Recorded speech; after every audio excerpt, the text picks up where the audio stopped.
This podcast / web series is sponsored by Alpha Draft, where you can play Fantasy League of Legends and other games, but this is a League of Legends show, so we'll mention that. So you can do the NALCS finals, the ULCS finals if you happen to be playing there. Those are competitions going on at the moment. This is episode 55. No, it isn't. It's episode... I'm not even changing that. Fuck it. It's episode 56 of Summoning Insight. 55 was the last one. I'm Thorin, usual host of the show, joined here by Monte Cristo, someone who has used his position to repeatedly put forwards an agenda that I will describe as anti-Koo Tigers, and as a result, once more, he'll get his comeuppance on this show later on. So how are you doing there, Monty? I'm fine. I'm eagerly awaiting my comeuppance. Well, so we'll get to that. So our guest this week is a returning guest. It'd be great if I could remember what episode he was returning from. I think maybe like episode 4 or something. It was fairly early on. He was actually... You know something, Monty? Unless I'm mistaken, I think he was actually the first guest we officially had on. Because we did a Dexter episode, but that was the one that got lost. So I think Froggen's either the first or the second guest we ever had on this show. And people will remember it was quite a ghetto operation back then. I mean, I realise now we have fancy overlays and the boxes are in the right area and people's Skype names don't just get shown randomly, etc. But even so, back then, this was a world where it was super laggy on Froggen's webcam when he was on. And it did produce some classic moments, though, Monty. You remember, I think one of my favourite moments was the sort of exasperation with which he attempted to describe the playstyle of High. Because it not only said something about High, but it said something about Froggen, where he sort of explained, that when High roams, he's losing CS. How are you supposed to play against someone who's willing to give up waves of CS? And in many ways, that was like a forerunner for the rest of Froggen's career in some ways, Monty. That would be what would define him. So the thing about our guest this week is, listen... I don't like to be an iconoclast, Monty. I don't like to be considered a contrarian who goes against public opinion. So I'll just be professional and just give everyone the general consensus on this guy's career. So basically, in 2012, he used to be a good player, but who didn't win a lot because he's not as good as Alexic and Xpeke, who were just gods because they win shiny cups. The shiny cup tells you that they're really good, So he didn't win that much. He was all right, I guess. And then after that, he was just fucking terrible. He couldn't even play any assassins. When he would play Ari and Fizz and stuff, they weren't assassins at that point in time. He was just playing them like control mages, I guess. So that never happened. And he never played Zed ever. He was just a rubbish player who tried to play Zyra every game for Season 3. And as a result, rightfully, didn't qualify for Worlds. That makes sense, Then in Season 4... actually, Season 4 didn't happen. There was only one game. Season 4 was a best of one against a team called Kaboom. And when he lost that, it actually showed that, first of all, Tin Owns is better than him and is an amazing player. And actually, that he just wasn't a good player. I know some of you heard these rumours that I put them out, actually, because I lied. I claimed that actually, he won the summer season and he was the star player of that team that was actually, at that point in time, the most dominant team in European LCS history, better than all those Fnatic teams before this one. But apparently that never happened, It all came down to this one game at Worlds, and that really is what will define that part of his career. So he used to be a really good player on CLGU. Our guest is Froggen. How are you doing, Froggen? Yeah, I'm doing good. Yeah, the Fizz control mates didn't work out as the community said. I know. I'm a bit disappointed. I remember that game where you had 13 kills or something against, I think it was EG, and you did... No, it was Fnatic actually, and you lost that game. You actually lost a game in the summer playoffs with it. It was a sad time. Yeah. Semi-finals, we lost 0-2 against Fnatic. I remember it. So what did you think of that intro there? That intro is how, at different points in time, Reddit actually thinks your career went, There wasn't enough roaming involved, but you summarized it pretty well. Okay. So usually whenever we have a player guest on, we like to start on their team first before we get into the different regions, etc. So give us your overview of how has 2015 been in Elements? It's been pretty terrible. Result-wise. You shouldn't expect to go from number one for the entire summer split 2014 and then make a roster change and expect to improve, and then you end up 7th. So when you look back now, listen, one thing I don't actually like to do is make like storylines that are just too easy. Like, it's obviously too easy for everyone now to be like, oh, you shouldn't have gotten Reckless and all that sort of stuff. Like, what do you think didn't work out in getting him onto the team that you thought was going to work out? Was he any part of the problems, do you think? I think we all were. I don't know, we just ended up having a lot of problems between each other whenever we moved to Berlin and had to get everything settled down and change the environment, change completely and all that kind of stuff. Just ended up not working out for us. There's like a lot of reasons why. I don't really want to go into detail too much about that. Let me ask you this then. One of the things that from my perspective has been a bit notable about the problems and elements is you've never really managed to get a good coaching situation in place. Would you agree? Yeah, to some extent. I mean, half the time it's about also listening and then actually doing what he's saying. So yeah, that part is actually quite key. I honestly think it's like on both parts, not just like having a good coach. What do you think to the perception that like okay, again, I'll give you the Reddit consensus. Like, basically, Elements is just every day Froggen wakes up and he decides, I'm going to play this champion. You're all going to play this exact way. And he sort of like moves everyone like a puppet master. And the coach just says like, yeah, plan for today, do whatever Froggen says. That's it. Go Froggen on 3. Go team. Like, what do you think of that? Like, you must have can you address that topic? No, that's complete bullshit. That's actually how Alliance was. Like, I'm not even joking. That's actually how Alliance was. In Elements, it changed up a lot more, and everyone tried to, like, kind of do their own thing, as you probably noticed in-game for a lot of the games, too. So democracy was the death of Froggen? Basically. All hail King Froggen. Basically, Monte, Froggen used to be a benevolent dictator who allowed these little scrubbins like, you know, Neff to have a place within his society as long as your camera's blurred as fuck, mate.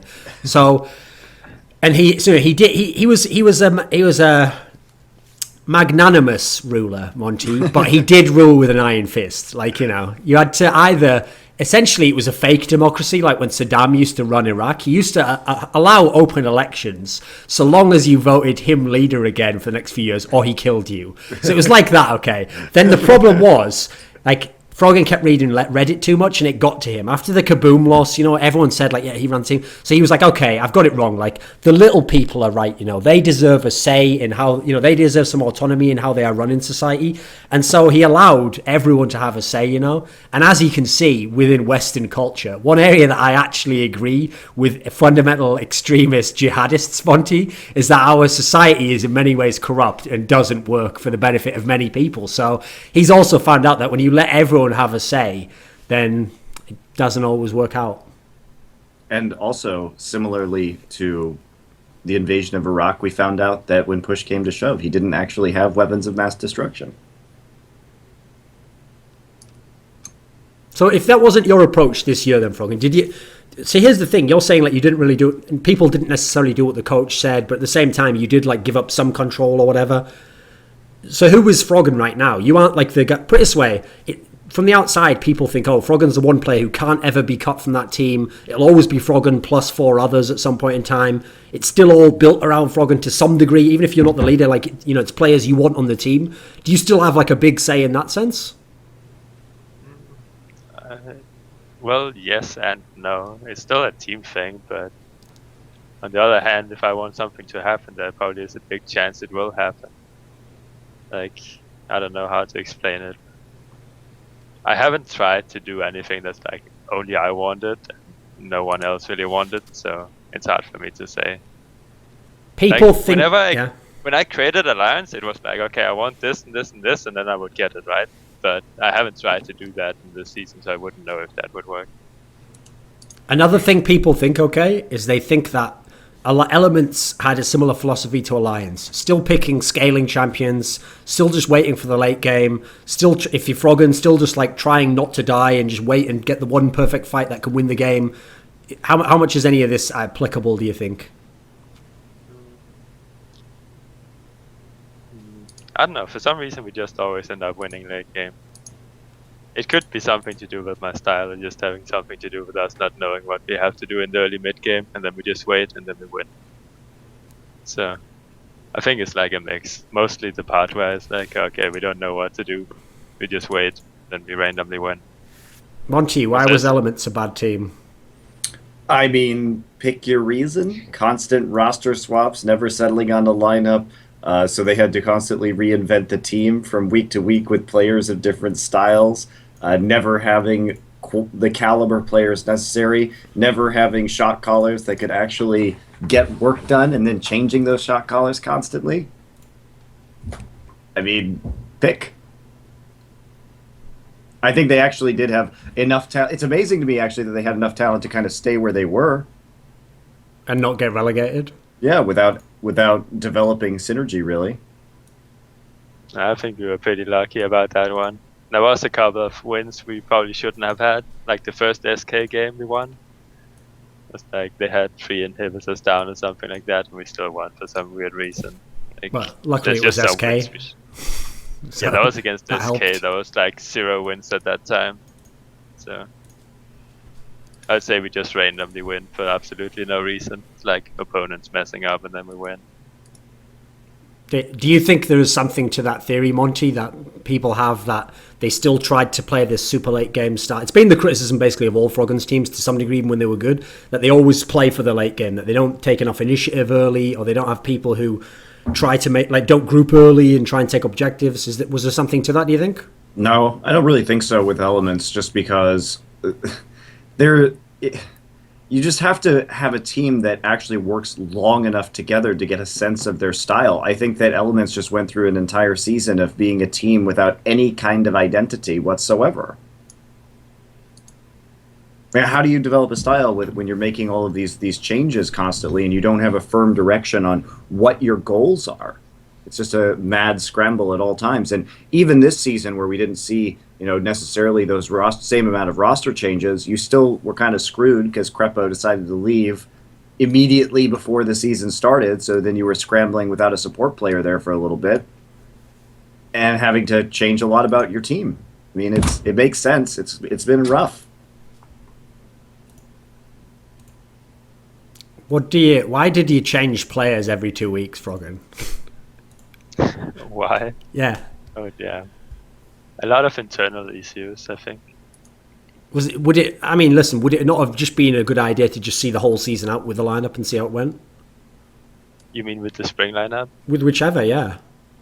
I don't know. The spring lineup, we just started out with so many internal issues. So it's like, I don't know, it was like almost impossible to solve in the end. So it's like everyone was close to getting kicked at one point in that team. So except you? No, including me. They all gathered round you with the daggers, and they were like, "Together we will all kill Caesar for the people."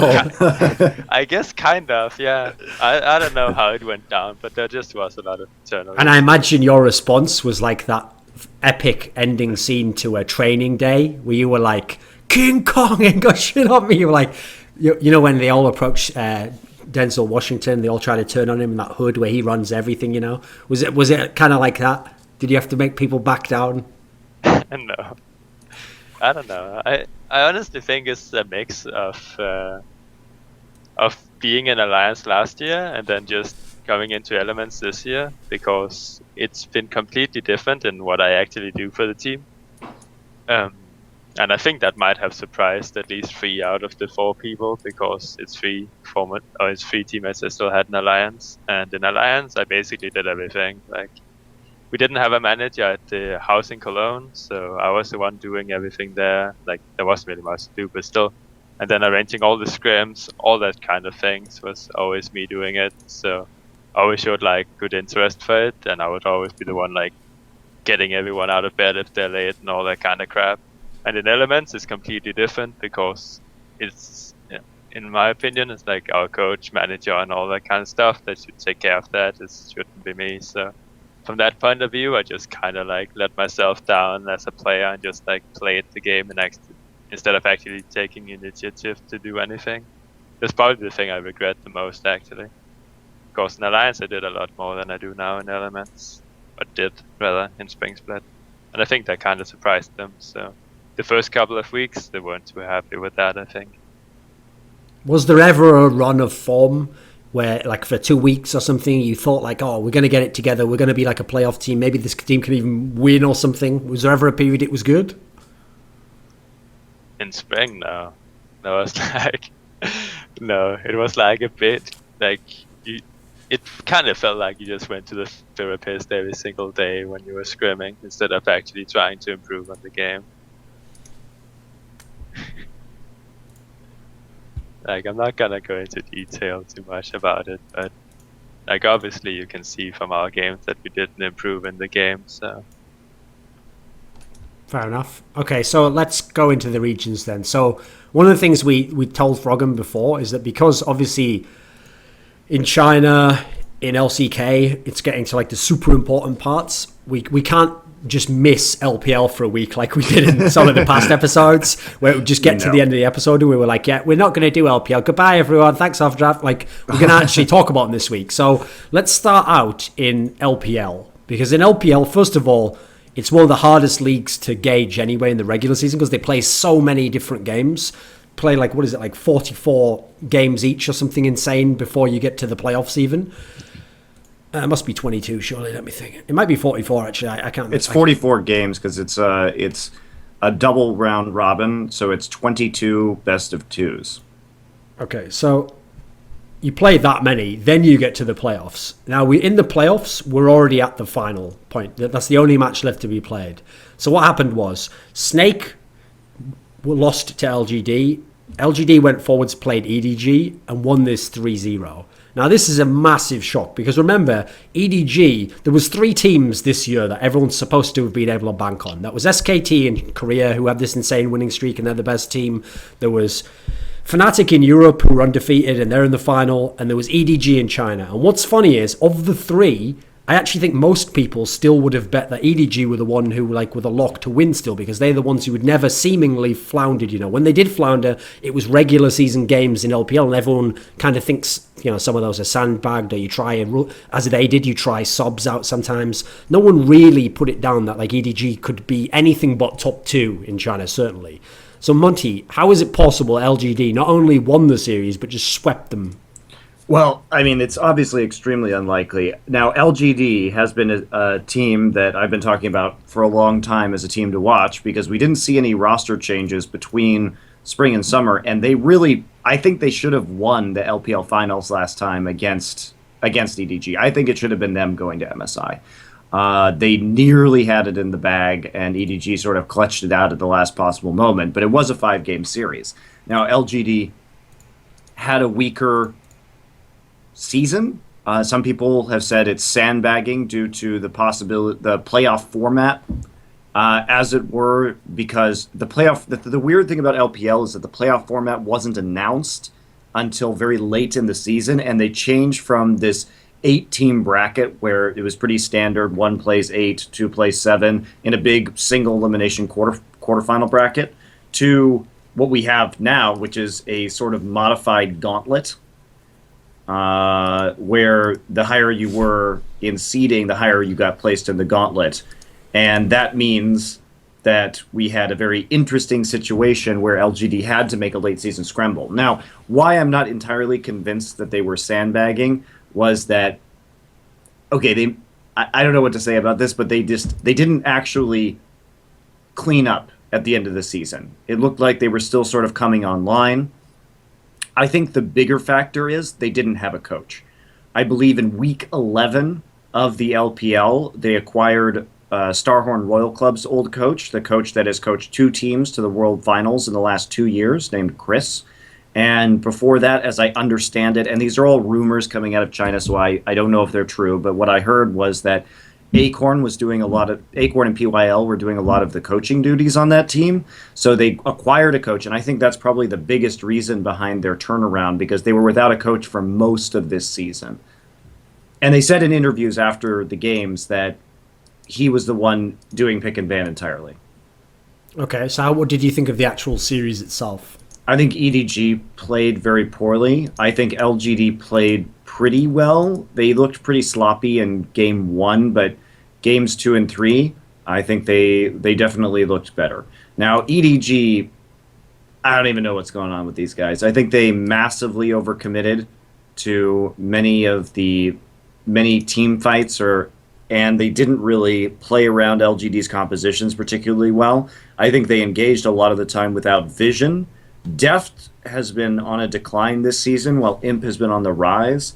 Godv, I think, is the best mid laner in China. He's looking extremely strong right now. Froggen, what did you think of this series? Well, I mostly just watched Godv play, so... What do you think of him as a player? Well, first, the series itself, I don't know too much about picks and bans since I haven't scrimmed since we basically played week 9 of LCS, but the picks seemed kind of weird from ETG in the 2 first games. Well, in game 1, actually, if we look at the picks in game 1, these are actually all power picks for this team, because it's like Clearlove, famous for Evelynn; Pawn, famous for Yasuo; Deft, famous for Jinx; Mako, famous for Annie. These are like a bunch of comfort picks for them. And there's more Yasuo coming out now. The weird thing is the Lulu. Now, I don't understand why you wouldn't take Gnar in this situation, but they picked Lulu. And they first picked Lulu too, which was even weirder. Oh, especially since it's Koro. I mean, why not Gnar? Yeah. What about Trundle? Well, Trundle's kind of ass. He's not very good. Well, what the fuck's the Lulu going to do? Well, that was the question. Well, that's what I don't get. Like, the other picks are fine and stuff, but they don't work very well together, especially not against LGD's composition. That's like, I get that as strong champions. It's more like... I think the hope was you get some sort of crazy flank with the Evelynn and then use Wild Growth to set up a Yasuo combo. But there's like... Yeah, but you do that against Alistar. Yeah, I know. There are easier ways to do that. I agree. Alistar was unbanned. Also, Gnar has a displacement ability that you can set up for Yasuo ult. So it's not like they were locked into Lulu. I think it's weird too, Froggen. I think it's weird too. All right. But that's what we got. All right. Yeah. But Godv is obviously good. The only problem with him is he will randomly do something really weird. Like, on his replays, where you can actually watch him play, like, point of view, he's playing really safe while he's hitting very high farm numbers. And he's, like, roaming a lot of the right times. Like, whenever the enemy is getting blue, he goes bot side instead of top side if he's red side, so like go away from where the jungler is, so even if he doesn't have vision, he abuses the fact that he knows where the jungler is, all that kind of stuff he's doing very well. And then just getting consistently good farm while like knowing what to do, and his different champions are really good. It's like the main thing I got from him. And then he will randomly die during the mid game by jumping into 4 people or something like that. So like, besides Welcome that, to China. Welcome to China, buddy. That happens to everybody. I mean, look at EDG in the first game of this series. They totally mega threw. They had an insane lead, and then they decided to dive turrets for literally no reason. To be fair, GD did that too when they gave Pwn a triple kill in mid. They did. That is also true. My favorite part about that was they have a rise. So they start the game. EDG gets a big lead out of the lane swap. Then LGD starts freezing after they lose a tower with Rise. So Rise catches back up in CS. And instead of just scaling with Rise, they decide, hey, maybe we should fight with a tier Rise in the mid lane at like 16 minutes and get totally destroyed. It's like the most random decision making. What did you think of Godv as a player overall, Monte? You just said he's like the best mid laner. What do you think of him as a player, though? I think he's really good. Mechanically, he's very talented. Because here's what's weird, is that he's actually shown to have like a pretty diverse champion pool, and he's playing like fucking Yasuo, Diana, Varus. What else did he play? Victor. He plays like almost anything you want, but here's the weird thing. He almost never plays Azir. He's only played it twice this whole year or something insane like that. I mean, there are players that have gotten away with not playing Azir, or not playing it well. at the very least. So there's still an option, I feel, there to make it work. But yes, I think Azir it is hard to have people who don't play Azir. Don't you find it strange, though, the idea that he, like Froggen's describing here, like he's playing like a safer style, very high farm, etc., only roams like when it's appropriate, it's not just like perma roaming. Doesn't it seem like Azir should be in his wheelhouse? I don't know. He really likes to go in. The thing is, he always tries to roam. It's not that, like, Azir, you would never try to roam or do something like that, you know? You just stay in lane, try to poke people out. That's not really what he's doing too often when I watch him lane. He will generally push up if he can and if he's safe to do it. And then he will try to roam after that. Or he will go farm the jungle, so... It's not really, like, too much like Azir. Another point about that is, if everyone else plays Azir, you might as well just play something else. Like, it's kind of weird, but if you plan on banning Azir no matter what, because there's like a godly Azir player on the other team, because there's so many players that's just spamming the crap out of Azir all the time. Yeah. So you plan on banning it anyway, there's no point for him in practicing it. Well, but the problem is that if they know you can't play Azir, you can get fucked. Right. Yeah, but if they plan on banning it no matter what, like if they would never pick it early, as other teams would. If they would only pick it last pick because he would only play it against certain champions because he's not too good on it, or what, for whatever reason they have. Just if they plan on banning it no matter what, there's no point in him practicing it. I remember there were certain champions like that when we played in Alliance, where we were just like, oh well, we just ban it anyway because we would never pick it early. So, at the other side of the mid lane matchup in this one was obviously another blockbuster name. It was Pawn. What do you actually make of Pawn, Froggen? Because the weird thing is, there seems to be a divide. There's a certain group of the fan base who, it's the old meme, like they think he's better than Fake. They think he's just the best player in the world. He's the best mid laner. Meanwhile, I've noticed there's actually a lot of the resistance against that comes from people who are analysts. And it's not that they think he's shit. They just don't think he's even the best player in EDG. So where does he fall on the spectrum for you? What do you think of Pawn as a player? I actually want to hear Monte's opinion about that first. Okay. I think Pawn is versatile, but I think Pawn is not the core member of the way that EDG works right now. If you had to single out the most important member of EDG at this point in time, you'd have to say Clear Love, because Deft hasn't had as good of a season as he did in spring. He's the one who's making a lot of the plays, and Pawn, while good, is mostly just self-sufficient, in my opinion. What do you think, Froggen? I would just describe it in a different way. It's more like Pawn always goes for the counter picks in mid lane. Like every single game he plays, he will just try to counter pick basically, and then he sometimes will, like after that doesn't work, he will play a generic mid champion like Viktor or whatever. Like he's always this type of player, even in Samsung Wild. Like just counter pick all day and just like do whatever that his team needs him to do, and that's it. Like, and that's also why people say he's better than Faker. He kills Faker in lane and stuff like that.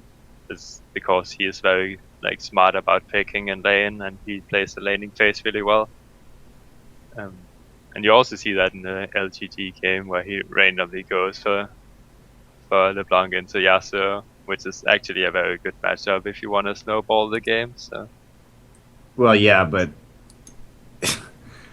I mean, That's I can see that, but I'm not saying it's good or bad. It's just how he is.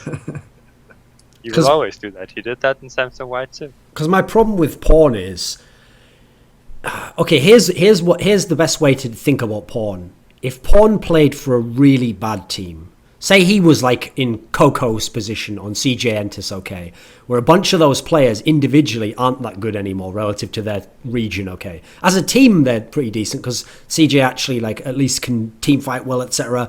But as an actual individual set of talents, if you're Coco or you're Pawn on CJ Entus, like it's all on you. Unless you go fucking ham, you're not going to have a chance to beat SK Telecom or KT Roster, some of the better teams, okay. On that sort of a team, I think Pawn would be like super exposed. Like, he would have certain times he would just wreck the other mid laner, and people would be like, wow, what a good player. But sometimes he wouldn't. Sometimes he'd have the games where he's just coming out of lane even to the other mid laner, and he wouldn't have that big an impact on the game itself. And he wouldn't be considered like a super god of the mid lane. But because Samsung White and EDG are phenomenal teams outside of him, he has so many good players at other positions, and he's never the focal point of the team. He almost has this crazy like wild card status where he can do whatever he wants. He can try and just counter pick, try and just solo kill the other guy, because if he dies, it doesn't even mean game's over. The game's not on him to win. Therefore, he can essentially fuck around, lose his part of the game, but they'll win anyway. And then, if he actually does do well, because he's like a specialist in this kind of duel style, then it's just like a total snowball for his whole team. They're going to win anyway. So I can't think of a single player in the world right now, at least, okay, maybe Reckless, I guess, who can not play that great and his team could still win the game handedly.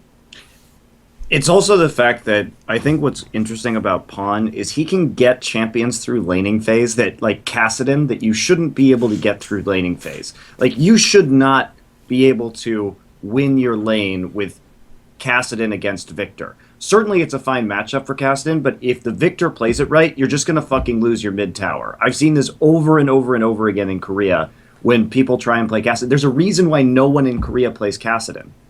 It's because, well, in China, you see a lot of Kassadin Viktor matchups, because every time I see it happen, because the Korean players have tried it, they just get shoved in, they get dove, or they just get their tower chipped out and lose the mid lane really fast. Froggen? Well, in Korea, they just have a very passive game. That's why it happens. It's the same when you play Kassadin against Azir. You can always go even farm, but you'll lose your tower eventually. Yep.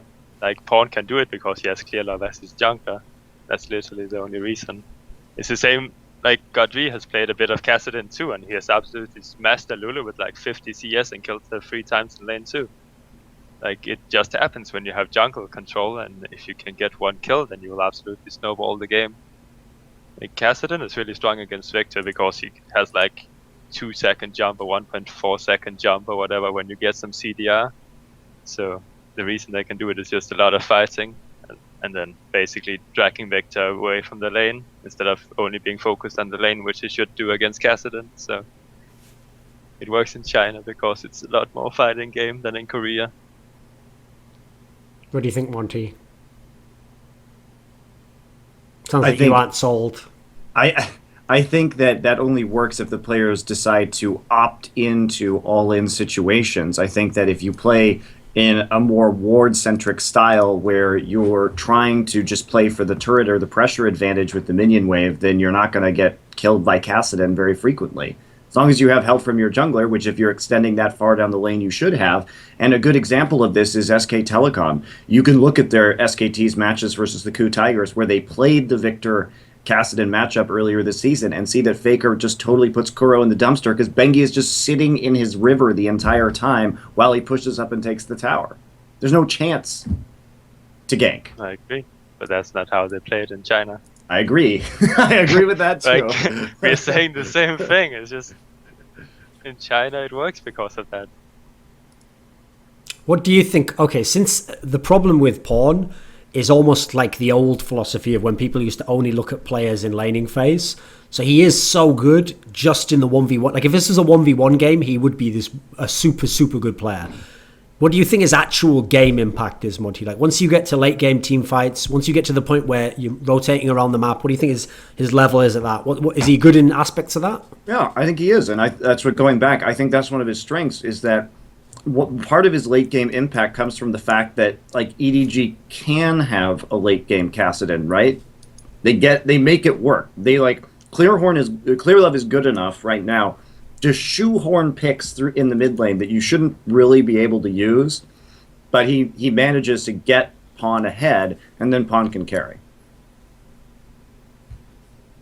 So everyone claims, Froggen, that EU doesn't understand Viktor. Like, this should be like pick ban, first pick all the time, and that EU doesn't understand it. In this series, Pawn gets Viktor in the last game, and he plays against Godv's Diana, and Diana's like a main pick of Godv right now.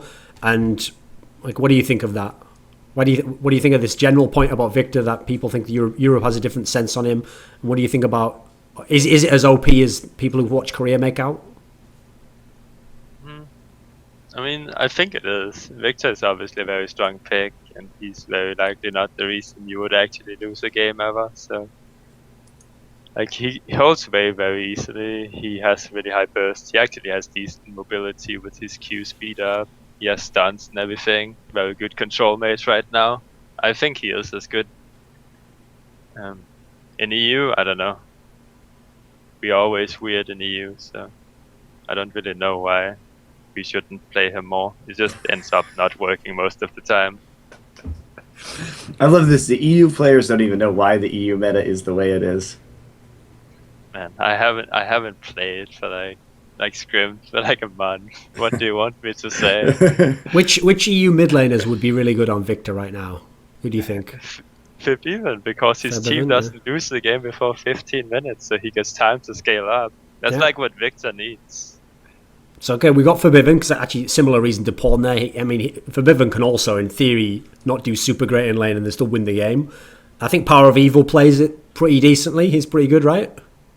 No, not actually. In the last game he played against, they played against Rocket when Rocket played Anivia.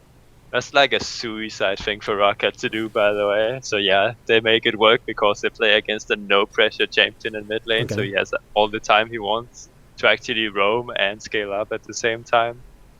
I mean, we actually scrimmed against Unicorns of Love a lot when Viktor was enabled, and he wasn't the best Viktor back then, but it could have changed. I haven't played against it since back then. So. What was your Viktor like?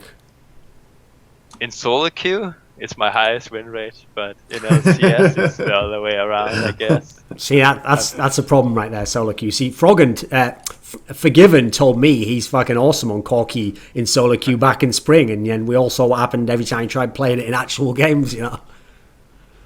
Yeah. Well, I think when we played Viktor, I just didn't understand what we actually had to do in the game well enough. Well, nobody did, but yeah. And we also played it with really weird compositions that you generally wouldn't want to play Viktor with, so... It's like... I think we're just bad at the game. Mechanically, I'm actually pretty good on Viktor. Hence, like, the reason I actually win in solo queue on the champion, so... Who was the biggest letdown on EDG, Monty? I think Koro. If we're talking about this series and the other one, Koro was really playing very poorly. I don't really know what to think about that.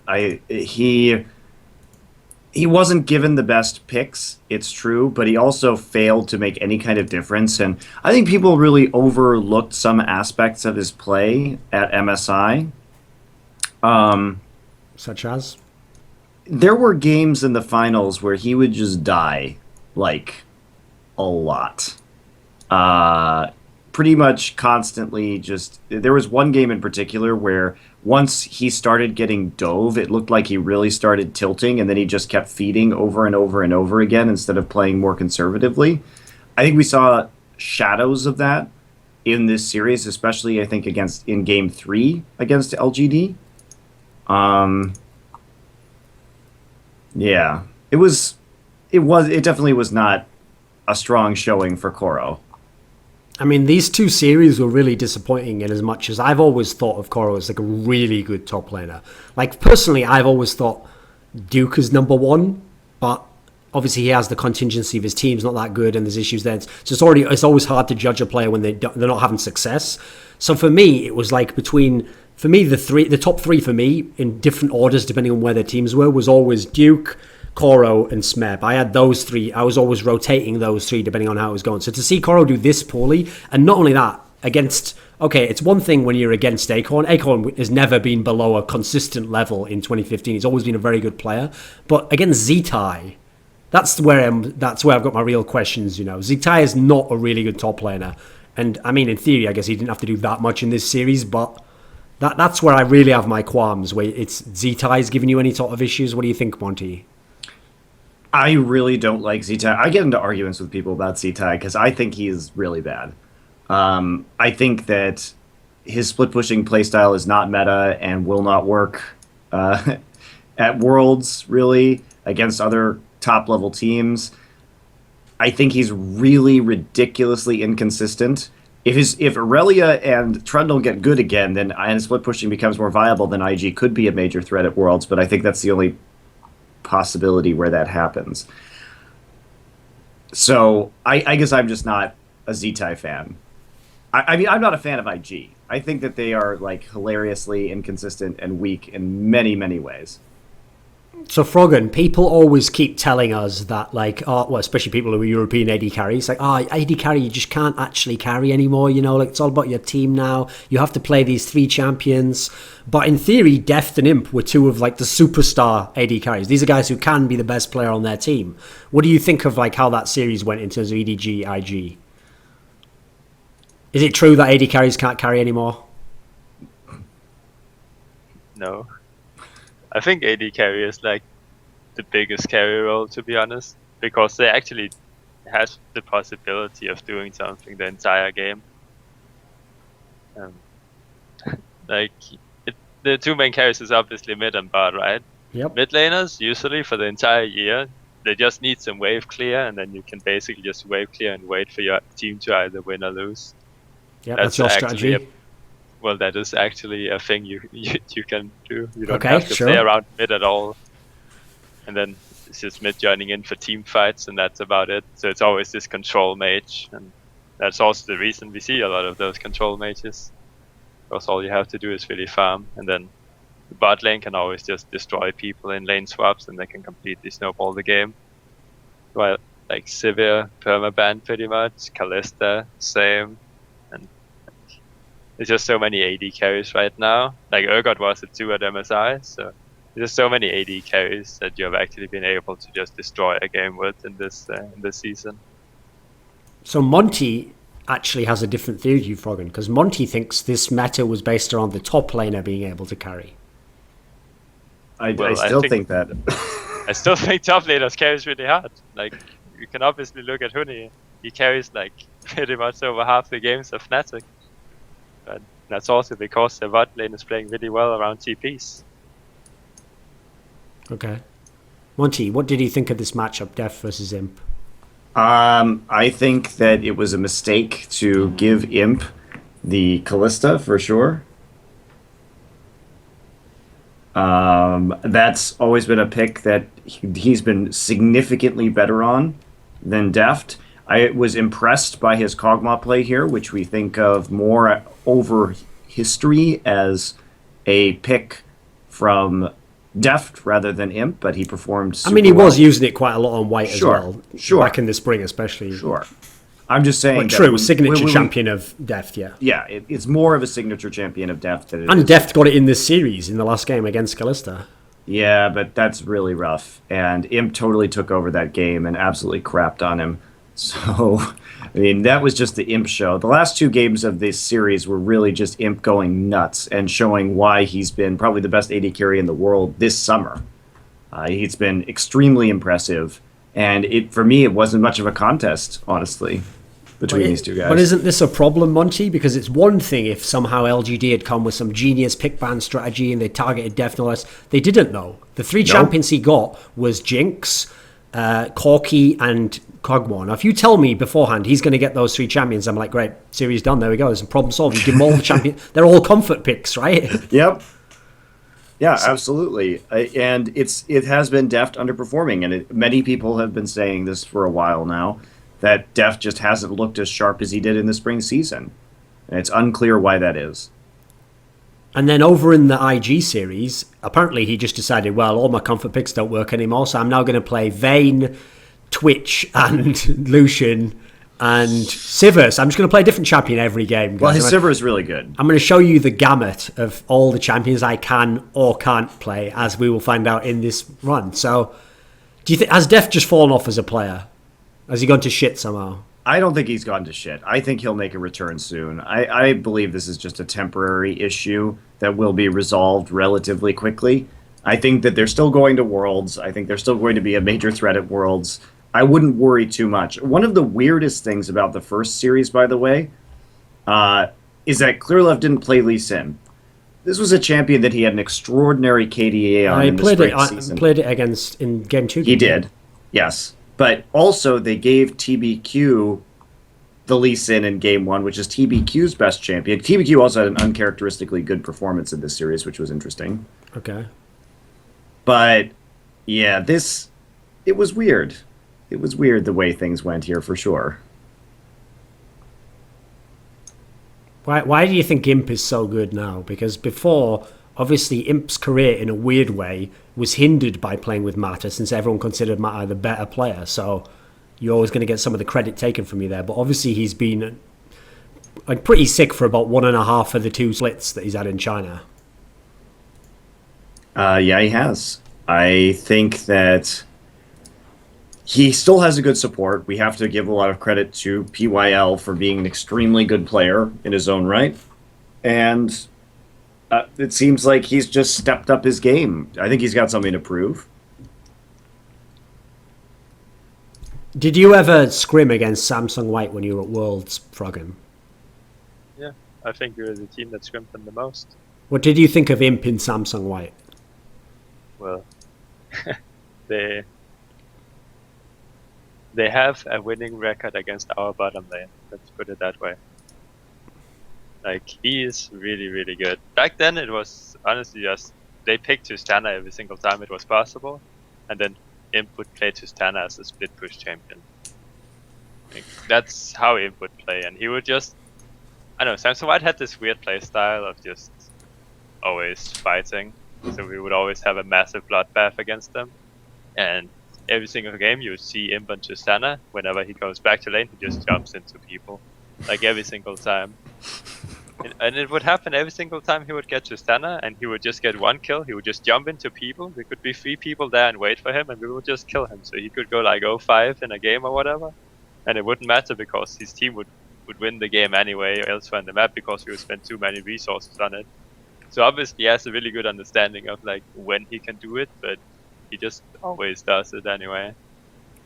Like, his team seems to be really good playing around his aggressive playstyle. Because that was one of the things people used to say, I think a little bit unfairly about Imp, I always thought so, was it was always made out as though Imp was this like cretin who was really good, but he had no clue when to go in, and Mata was like, oh, wait, and had him on like a leash, you know. And the idea was like it was Mata who's turned him loose. Whereas you've seen now when he doesn't play with Mata anymore, his actual timing on when to go ham still reasonably similar. Like, there's not that much has changed. It's not like he just goes berserk every game like old Uzi Eye and tries to just carry the whole game every single time or throws the whole game. It's still reasonably similar. What do you think, Monty? I think it is still reasonably similar. I see some more. I still see some more aggressive tendencies, I think, but he really does know when to go into a team fight. Like, my takeaway from watching Imp play these days, especially in these last couple of series, has been that he's got such a good head for when cooldowns are down and when he can go walk into the enemy team to maximize his damage. And I think that that's one of the hardest things to do as an AD carry, and something that he has been extremely good at recently. I mean, he's also a player where if I could have picked any player who was an AD carry to go to fucking China, that's who I would pick, because he already loved to fucking team fight all the time, loves to group and fight, loves to fight in lane all the time. That's like the perfect region. What's funny is Deft, I only thought it would work for Deft because he literally went to the team where the only guy who ever played like him, super passive Salivate, who had played previously in the last season. So Deft, I think, only works there because he's on the right team that can play that style where you go late game, etc., and you just team fight. Imp is like a Chinese dude who just happens to have a Korean passport. Like, he's the ideal person to go there. What do you think of LGD as a team, Froggen? Like, does this now make you hype like they're going to win Worlds? Not in particular. I mean, I haven't really watched them outside of the ETG game and the VO ETG, so I guess there's some hype. Like, I think it's pretty interesting to watch Godv because I used to hate the guy for going Spectral Wraith on Lissandra back in the day. Like, those Spectral Wraith and Lissandra just go farm the jungle all the time. That was literally his tactic. I was like, this guy is like, he's dumb. Like, you don't do that. And now he's like really good, so I find that interesting. Okay, let me ask you to hypothetically, if Godv goes up against someone like Faker, how would he do you think?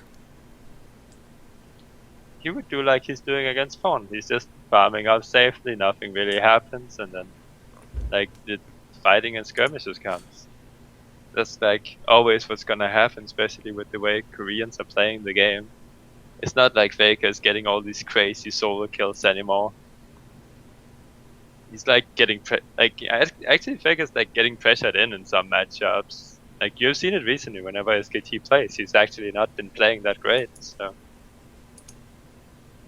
I honestly think it would just be even, and then skirmishes later on in the game. Like you might even have a CS lead on him, depending on the matchup.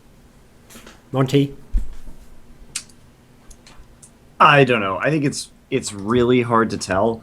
I think it's so much more, that matchup is so much more about TBQ and Bengi than it is necessarily about Faker and Godv, because Bengi is very consistent in what Bengi does, but probably has a lower skill ceiling than, than TBQ. And TBQ has admittedly been playing better, but I think Faker, it would be a very interesting, I don't even know what to think about it. I don't know if yeah. Does LGD winning this series now make you think they can win Worlds, Monty? Well, I always thought that was an option. I mean, I thought they would show back up for playoffs this season. So I think they're definitely a strong contender. It's a possibility. I don't know if I think they will necessarily do it, because I still see some interesting aspects of their gameplay that lead me to doubt. I think some of their games against EDG, they gave up just such a massive lead, and if it hadn't been EDG, like especially game one, like literally dogpiling in their base, and EDG did that with a composition that really didn't make much sense, and I think that LGD had the better draft and yet still struggled in game one, that gives me pause.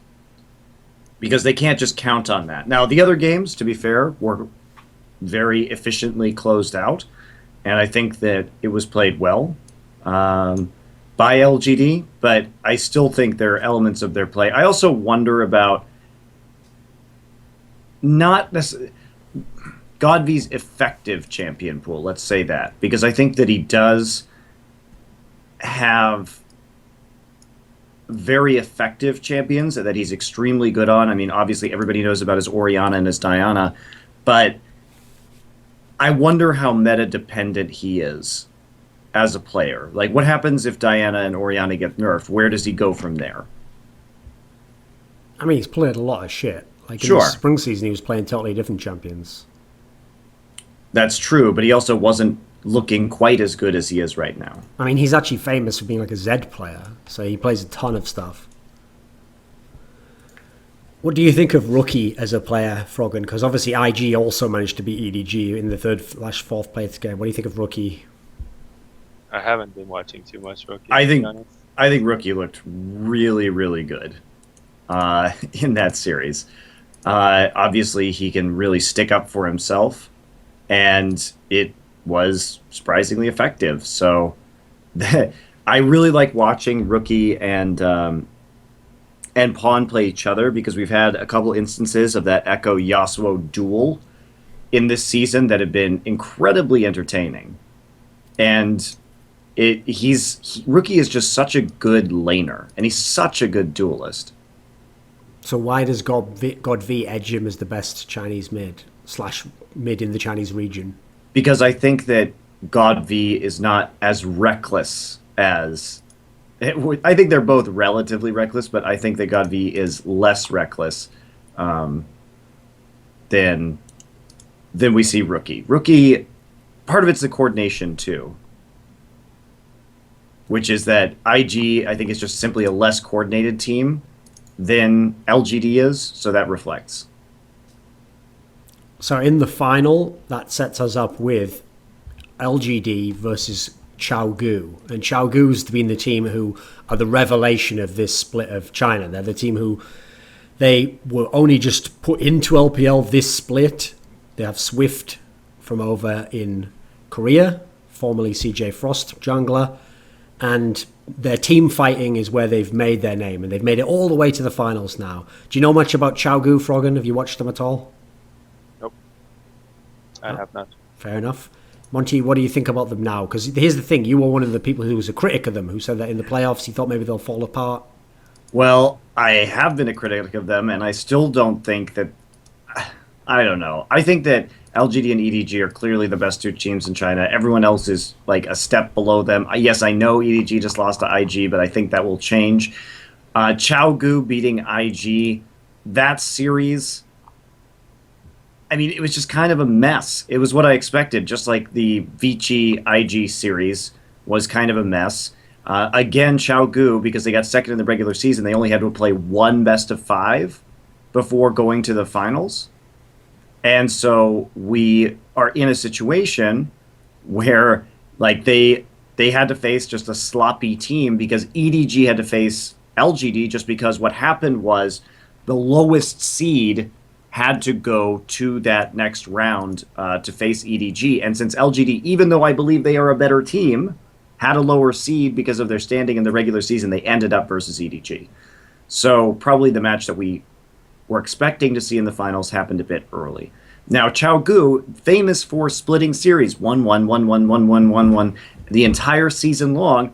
Guess what? They can't even close out IG in a convincing fashion. They have to go to all 5 games.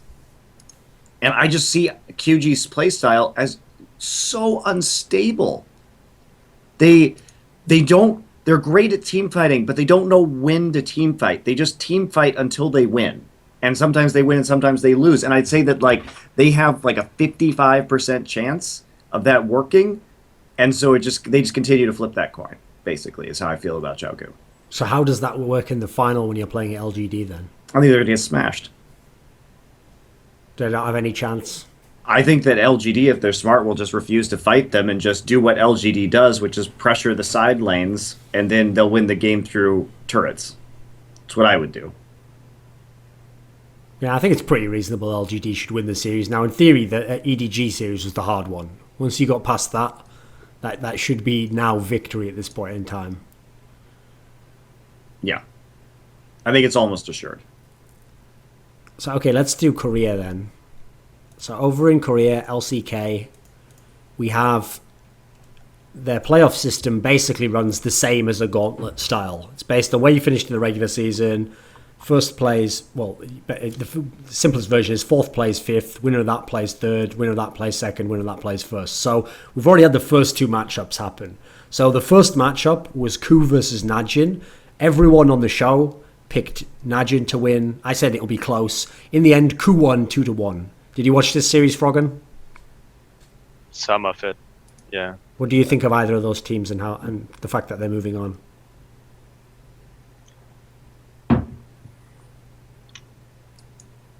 I can't tell too much about this series, honestly. More the one they played today with Koo Tigers. Like, Kuro, for some reason, just seems to be, like, not doing too well whenever I watch him. He's, like, always doing something weird. Or building something weird. Like, I will get to that when we get to the series from today. Does he have good skills? I think he's decent. I don't think he's anything spectacular. Like, he's not like this guy that's randomly just gonna be like the best mid in Korea, I think. What do you think about Goom though? Because he was the opposite mid in that series, and obviously he's like quite a divisive person. Goom. And you played against him at Worlds. Yeah, I did. I don't know, he's very, like, from what I see, he has a very small champion pool, and he just likes to practice just a few champions, and then he'll just play that because he's really good at the champions. That's kind of what he did at Worlds too, at least when we played them. Had you ever scrimmed them before Worlds? No, we didn't, but we actually didn't because we were in the same group as them. So. Sure. What do you think, Monty? What was this matchup like, Koo versus Najin? It was not a very good series, quite honestly. It really was not very good. I don't think either team played particularly well. I think that while we did have that win for Najin, which was more of what we had expected to see from Najin in the last few weeks, which is a very clean win, a very dominant win. They absolutely fell apart from that point forward. And as soon as the Malphite came out from Koo, they pretty much just, as far as I can tell, Najin just forgot what Malphite does, and they started clustering in choke points and getting absolutely rocked by Smeb. I don't really know what was going through their minds at that point in time. And then I don't agree with the system that Origen had either, which was that it was a 3-game series instead of a 5-game series. I think that's pretty much bullshit. And I also don't think that if you are going to run a 3-game series, you shouldn't do Game 3 blind pick. You should give an advantage to the higher seed in terms of side selection. That's my opinion. I don't like that format. So Koo, in the last game, went for their Yasuo Ultra Mega Knockup composition with Braum and Gragas and Malphite, and they had 2 shields, and it was, I think, a risky comp to pick blind, but it is a good composition in terms of teamfight synergy, and they made it work. The problem with this series, and the reason why I never thought that Najin was just going to wreck them, is because Najin have a fake ceiling, which is based on the 1 in 4 games where everything goes super sick and they wreck the opponent. And everyone's like, oh my God, this is what Najin's capable of. They don't do that the majority of the time. Now, Koo has had some unconvincing series, but Koo's overall level, the baseline of where they usually are at, is pretty decent. It's very rare they're not in a series at all against anyone except SKT. Everyone else, they're always there. They have a chance. Sometimes they'll even beat them. I think they just are, for me, they're one of the most consistent teams overall. Well, they've had their ups and downs, right? And it really relies on how well Prey is playing, but Prey is playing a lot better in the playoffs now, especially in this last match, which you can get to against CJ. Prey had actually some very good games. And if Prey has good games, then Koo is a much better team. If Prey falls off, then there's nothing really to carry Koo anymore. That's the problem, is that Smeb can only do so much. Kuro is very mediocre, and he's serviceable as long as you have a more star AD carry, but Prey, his positioning towards the end of the season was pretty bad. What did you think of the CJ Koo series, Froggen? I think Koo almost threw game 1 by himself by building wrong and then getting caught up in top lane. Yeah, you like that Luden's Echo? That was pretty bad. It was pretty bad indeed. It's like, why would you not build a white staff at that point? They have Locket, they have Abyssal Scepter. We were all wondering that on the cast. What the hell? What is I want to know what the actual reasoning is to build a Luden's Echo. There's nothing he needs to outrun on CJ's team. It's not like they got a ton of poke. They have Viktor's E, that's it. What does he have to dodge? I don't get it. And it's not giving more damage, that's for sure. The only reason I can think that they did that was because they just wanted more poke damage with Kog'Maw, but that's a really terrible reason. But how do you get more poke damage with Kog'Maw by building Luden's Echo? Well, because you have long range, you can W with Kog'Maw, you can move the Q onto them to poke them. That's the only thing I could possibly think of. But it's not a good build. But you can do that with White Staff. Even with Luden's Echo, you don't deal more damage. I agree with you, man. I agree with you. So in this series, in game 1, Rookie plays like you expect Rookie to play. He plays Viktor, he has a really good game. They lose anyway. Later on in the series, CJ themselves ban Viktor in game 2, and then in game 3 it's open, but actually, no, CJ ban it themselves for game 2 and game 3. What do you think of that, Monty? Because Koo was always going to ban Azir anyway, because they don't want to play against Coco on it. But what do you think about CJ switching up and deciding themselves to ban out Viktor? Well, it's also because Kuro is 0-6 on Azir this season. Kuro is not a good Azir player, and that's one of the flaws in the Koo Tigers at the moment, which is why I don't think they're going to be KT. But I think the Viktor bans are interesting. I would have definitely banned Viktor in game 2. But where Koo could first pick it, because that's the only champion that Kuro can truly carry on. But in game 3, I would have just taken the Viktor first instead of the Twisted Fate. I don't know why you would first pick TF on blue side. Not to say that that was the reason they lost the game, but yeah, I would not have made that decision. What do you think of that matchup, Froggen? The TF versus Fizz? Yeah. Find it very interesting. It's kind of like, if it's just straight down to 1-on-1, it really comes down to TF needs like know the matchup 100%, else he's gonna get absolutely stumped. Like, there's no other way. And then he has to like kind of freeze the lane in front of his tower and for him to actually do well in the lane. Else it's like a horrible matchup for TF, and he would just get stumped, get perma-dived at level 6.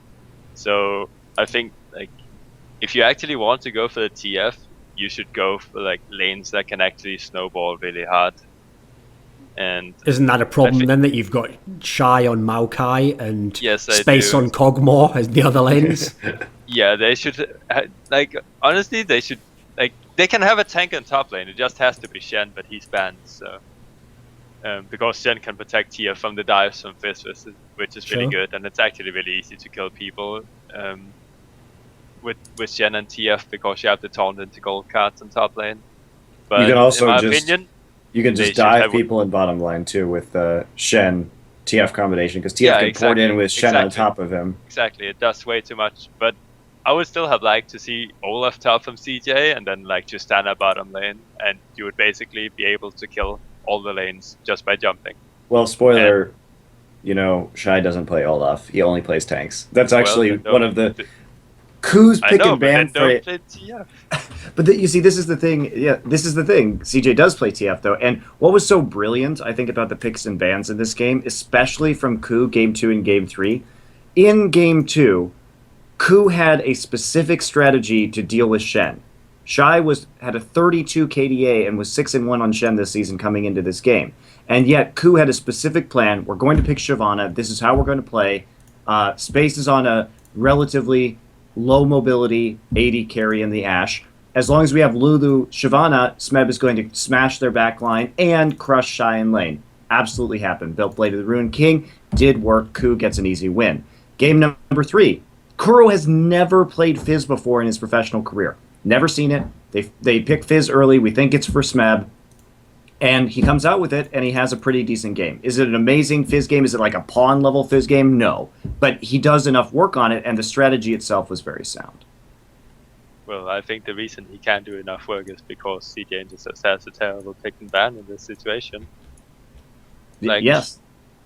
Yes, but you understand that these picks, when they had they had plans specifically to deal with this. They knew what they were doing if Coco picked TF, to the extent that we saw Kuro play a champion that he's never played before as a counter.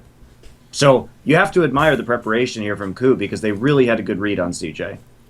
Yeah, this also shows that, like I said last week, Monty, Shy has just dropped off a cliff. This year, I mean, he had that one period where he was like good playing Mundo. That's about it. Like, remember, he was good playing Shen this season. That's not fair to Shy. Yeah, because that one of his champions came back. Oh, yes, great. There's two champions you had all year. Like when you say to me he can't play Olaf, that kills me inside. Think about how insane this guy was in like season 2 if he played Olaf, or early season 3. He was one of those guys who would just beat the whole game. I mean, to my knowledge, he can't play Olaf. Well, now, I'm sure in 2015, exactly, that's the problem.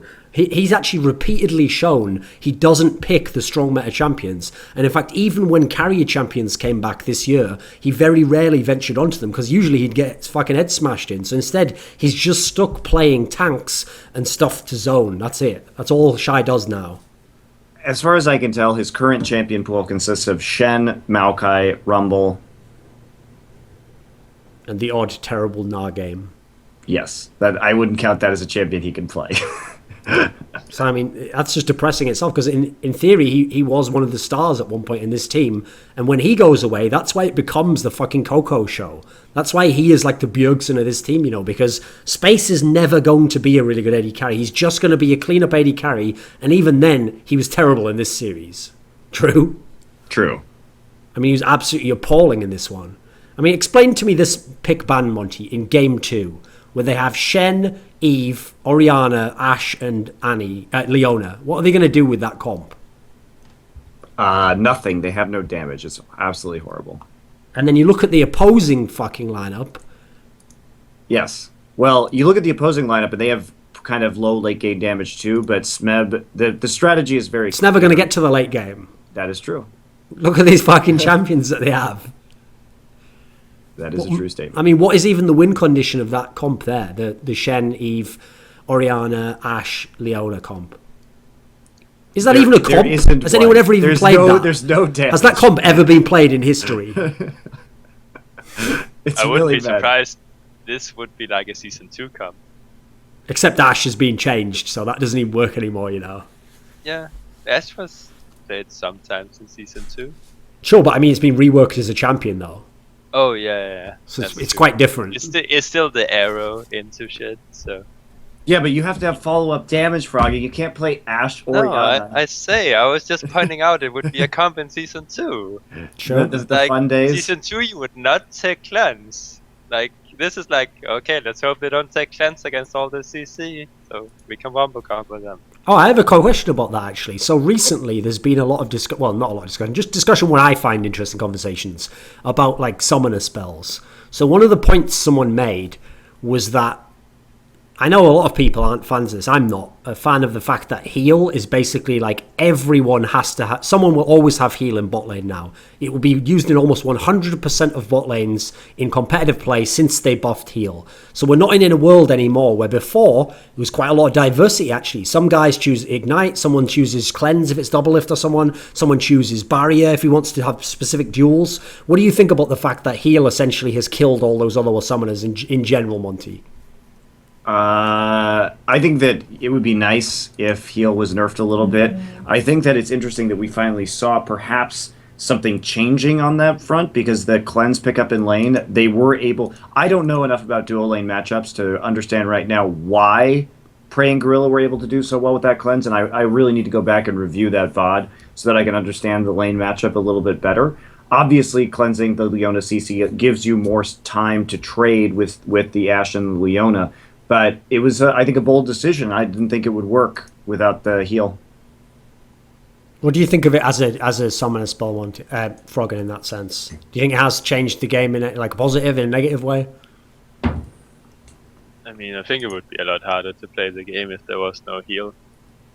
What about if it's just nerfed a bit, though, so it's an option? Like, at the moment, you're almost an idiot if you don't take it in certain spots. One of the reasons why you're an idiot to not take it is because the top laner is always on your nuts, like teleporting into your lane, and if you don't have the speed boost and the heal, then you can get really fucked.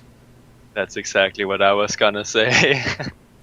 Like, often you just see top laners even just kill AD carries with a gank, even though they have heal and flash. Like in lane swaps, go top lane and kill them. Like, a Froggen, am I naive to think that? I mean, maybe you could nerf it in some way, but at the moment, the reason to me why you have to pick it is because it does what it says. It just gives you health. So it means that if you don't want to fight and don't want to get your head kicked in, you can still live and get farm, etc. You don't have to just be under the tower. Whereas the other options, what's great about them is they all do something, but nothing's OP about it. Like Cleanse, okay, that's great if you think you can use that to still win the fight or get out. From not being CC'd. Ignite means if you want to go aggressive, now you can have some tool to do that in some sense. And obviously barriers like certain champions that will allow you in a matchup to have a 1v1 or to survive a 1v1. Heal's just like, there's almost no reason not to have it, and then there's no talent to using it, you just fucking press it. It's very unlikely you're going to completely blow it, right? Honestly, as a mid laner, I don't give a crap about heal. I have my Ignite, I can kill people through heal anyway, and if you take heal in mid lane, then you're just not gonna have your cleanse and then you're gonna die. So, it's as a mid laner, I don't care about heal too much. But you do, Froggen. Here's why.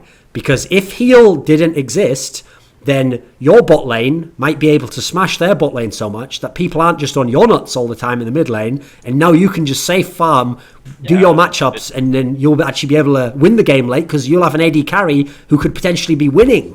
He won't just always be safe to the late game. Mate, you've already got that at the moment, so I don't know why you're saying that. Like, you haven't had an AD carry that's been doing anything for years, so... True? No, I'm just saying that it could also be the other way around. Sure, but I mean, from your perspective, it's been a long time since you could get to the late game and alright, well, I could just go even and we can still win this game. I can tell you we probably had the longest games in LCS. We've been able to get to late game. Just pick a lot of wave clear. Yeah, but you don't get there in a winning position. But we get there. That's the problem, right? That's the problem, mate. 6 items is the great equalizer. Froggen, your whole problem in your career, mate, is that in past seasons, you really could play any matchup, go like 1-1-1, get to like 40 minutes, and then when you have all your items, you can kill everyone. You can't do that anymore on most champions mid laner anyway. And then... What? You don't think so? Viktor and Azir assists. They 1v9 every game if they get to 40 minutes. And that so rarely ever happens for mid laners in Europe. I wouldn't say that's true. So who was doing that, do you think? I mean, didn't Nukeduck have a few good games on Azir? Azir? I think that was one of his most 50-50 champions. He like had a couple that were good, a couple that were terrible. He only played Azir. No, he played like half the... Like, I'll have a look at the stats if you want, but I'm pretty sure he was like 50-50 win rate on it in LCS. I'll have a look. But to be fair, Rocket didn't win a lot of games, so... The best champions for him were... Shit. His best stats weren't that. His best stats were like Varus. What else would it be? He played Varus too. I guess Viktor as well. Oh no, he won 3 games on Viktor. Let me see, Azir. No, he won 2 and lost 3 on Azir. Yeah. I mean, he didn't die very many times. He actually only had 3 deaths on it. Yeah, but the problem is, first of all, that's Nukeduck. So the problem with Nukeduck is, when he starts losing a game, he's like, yeah, I think I won't die in any of these fights anymore. It's my job to not die. He like plays for the fucking stat line or something. I don't know what happens to him. Can you give me any insight? What do you think happened to Nukeduck? Where's this aggressive guy that you used to just beast the game? He was never aggressive. I don't know why. Okay, that's the thing I don't get about the community. Nukeduck was never an aggressive player. Like, Nukeduck is a guy that's very calculated. He has a pretty similar style to my own. He like waits for the opportunity and he takes it if it's there. Like, the reason you would call him aggressive in Season 3 is because Lee Sin and Elise was played in the jungle constantly, and whenever you play Zed or Fizz, all you have to do is just press ultimate on the opponent and then he dies. That's like...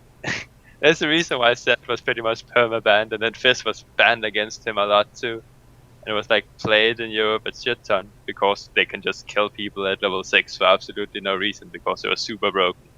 Okay. Besides that, it's like, he's been playing fairly passive every single time. He waits for the opportunity. It's the same on LeBlanc. Like, it's not like he just goes absolutely crazy every game on that champion, even though it's his most played. Like, he waits for the opportunity and he takes it if it's there. If it's not there, then he will not do it.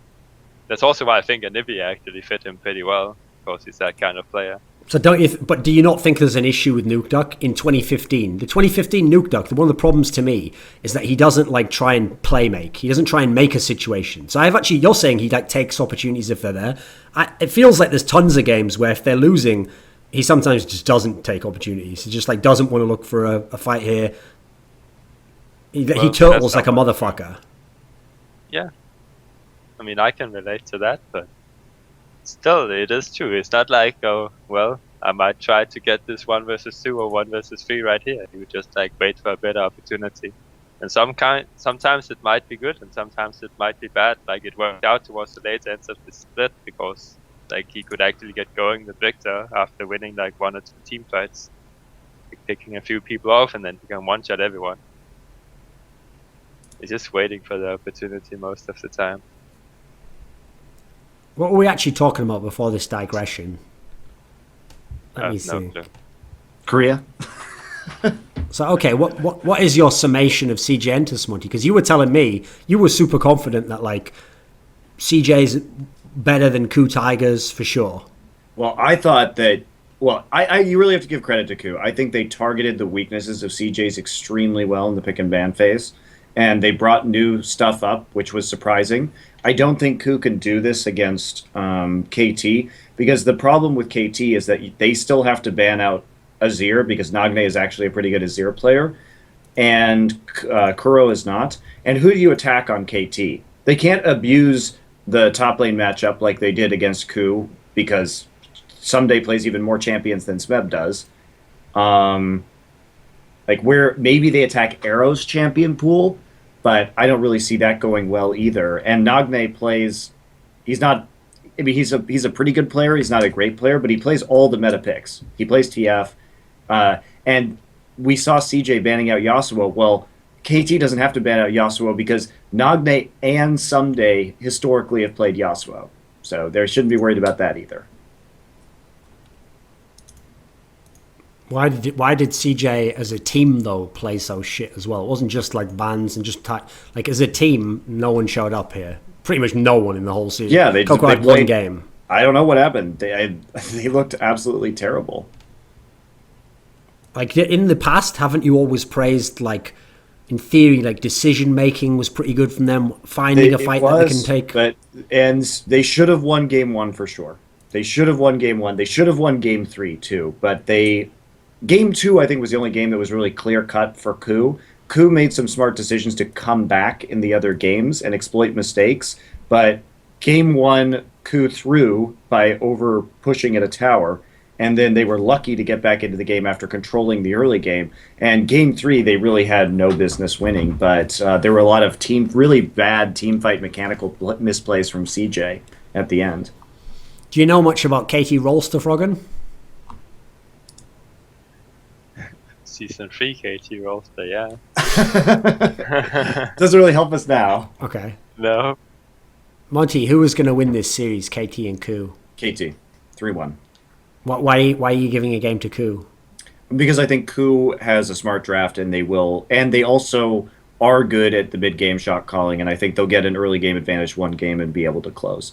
But otherwise, it's a very different matchup than the CJ matchup, because Koo versus CJ is kind of two teams that are both waiting for the opportunity to get out of laning phase and play the map, whereas KT has a lot more in terms of aggression early and ability to snowball off of that. I think this is a sick matchup. I think this is an awesome one. When you look down the teams, there's so many similarities. Carry top laners, both sides. I think the two best top laners in Korea. No, I can't be right because I already said Dukes. Okay, two of the top three top laners in Korea for my money. You've got 2-star support players on both teams, Gorilla and Peekaboo. AD carries, both can be good sometimes, underwhelming other times. Neither's really the star of their team. Mid lane. Okay, the mid lane, I give the edge obviously over to Nagne there. Kuro's not bad, but Nagne in theory they're is both kind better. of comparable, right? So I think the matchup is pretty good for this one. So stylistically, how does it work, do you think? Well, stylistically, KT is the one that does a lot of jungle invading, whereas there's more of a passive jungle style from the Koo Tigers, more of a let's survive the laning phase, whereas Peekaboo and Score get in your fucking shit all the time. So that should be really exciting. I love the way KT plays. Okay, it's time to talk about the West. So we're down to the finals and the third place game in both regions. So we'll start in Europe, Froggen's home region. Now in Europe, in theory, the two teams in the final are also the two best teams over the split. It's Fnatic and Origen, and Fnatic have yet to lose a single game in the whole playoffs. First things first, Froggen. I know obviously we haven't seen did they even win this split, and it's pretty big if you're talking about all-time great teams that you have to at least maybe win your own region. But so far, what do you think of Fnatic in terms of like as an all-time great European team? Are they really up there with like the best teams ever from Europe? They haven't lost a single fucking game. Of course they are. There's no other teams that has managed to do that.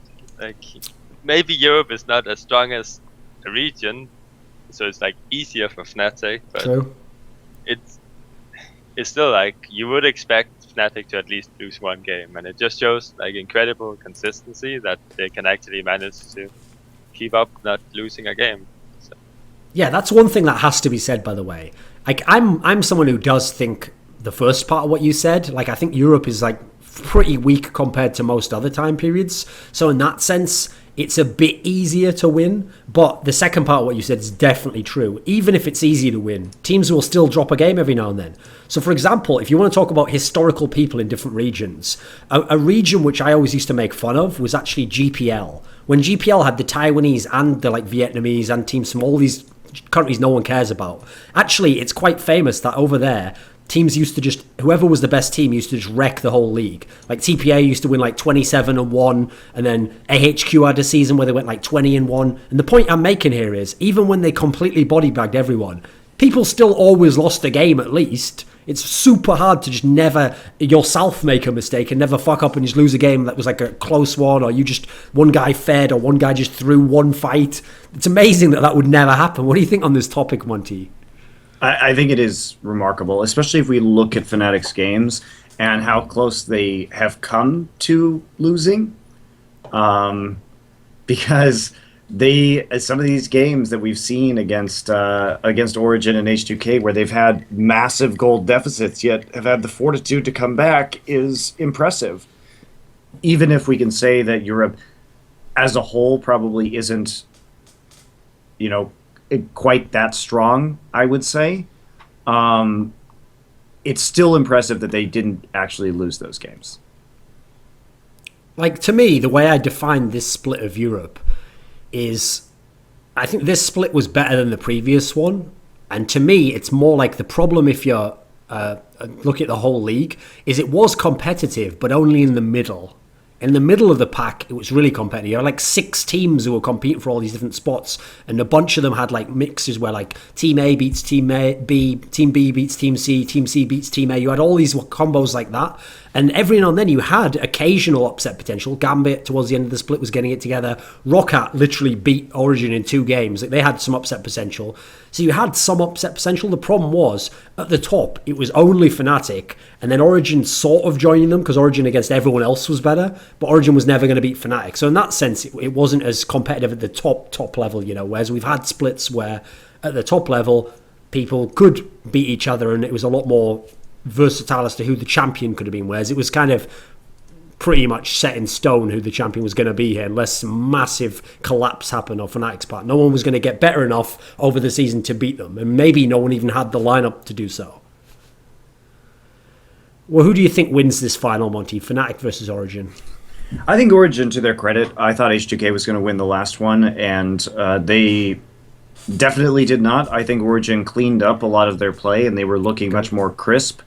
And their shot calling was looking a lot better. It looks like they stepped up and they took a pretty convincing win over H2K. That said, I still think that Fnatic's going to win. However, I do think Fnatic will lose a game.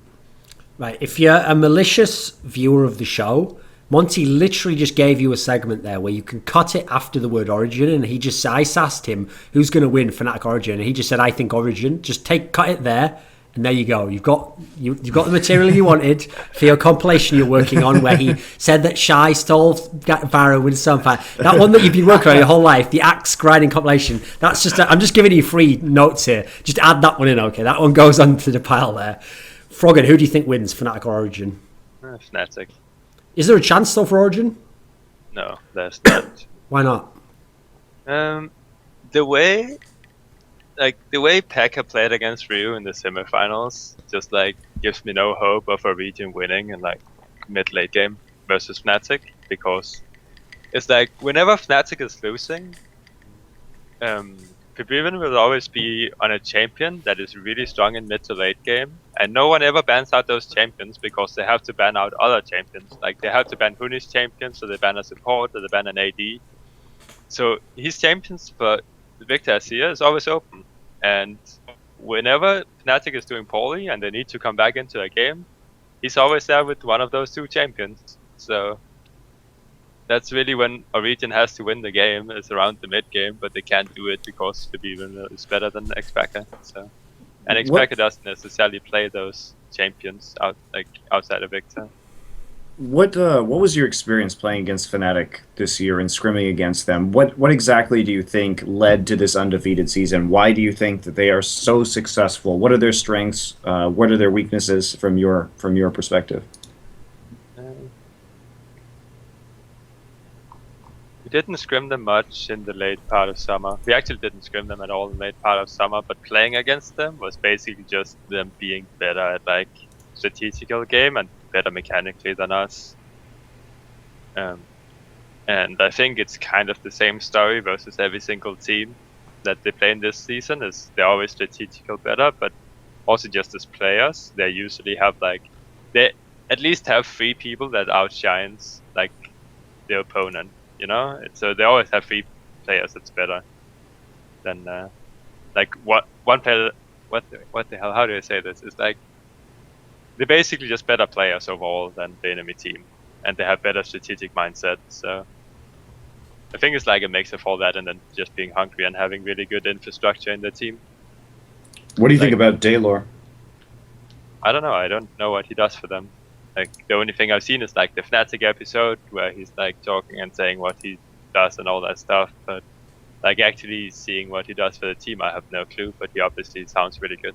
You have to realize, Monty, no one in LCS is ever allowed to talk now behind the scenes, because if anyone ever messages Froggen like, hey, what's up, then that could then be interpreted as like, do you want to play for our team next season? So no one can ever... Skype doesn't even exist anymore. Everyone's deleted it, Monty. We all communicate just telepathically from now on.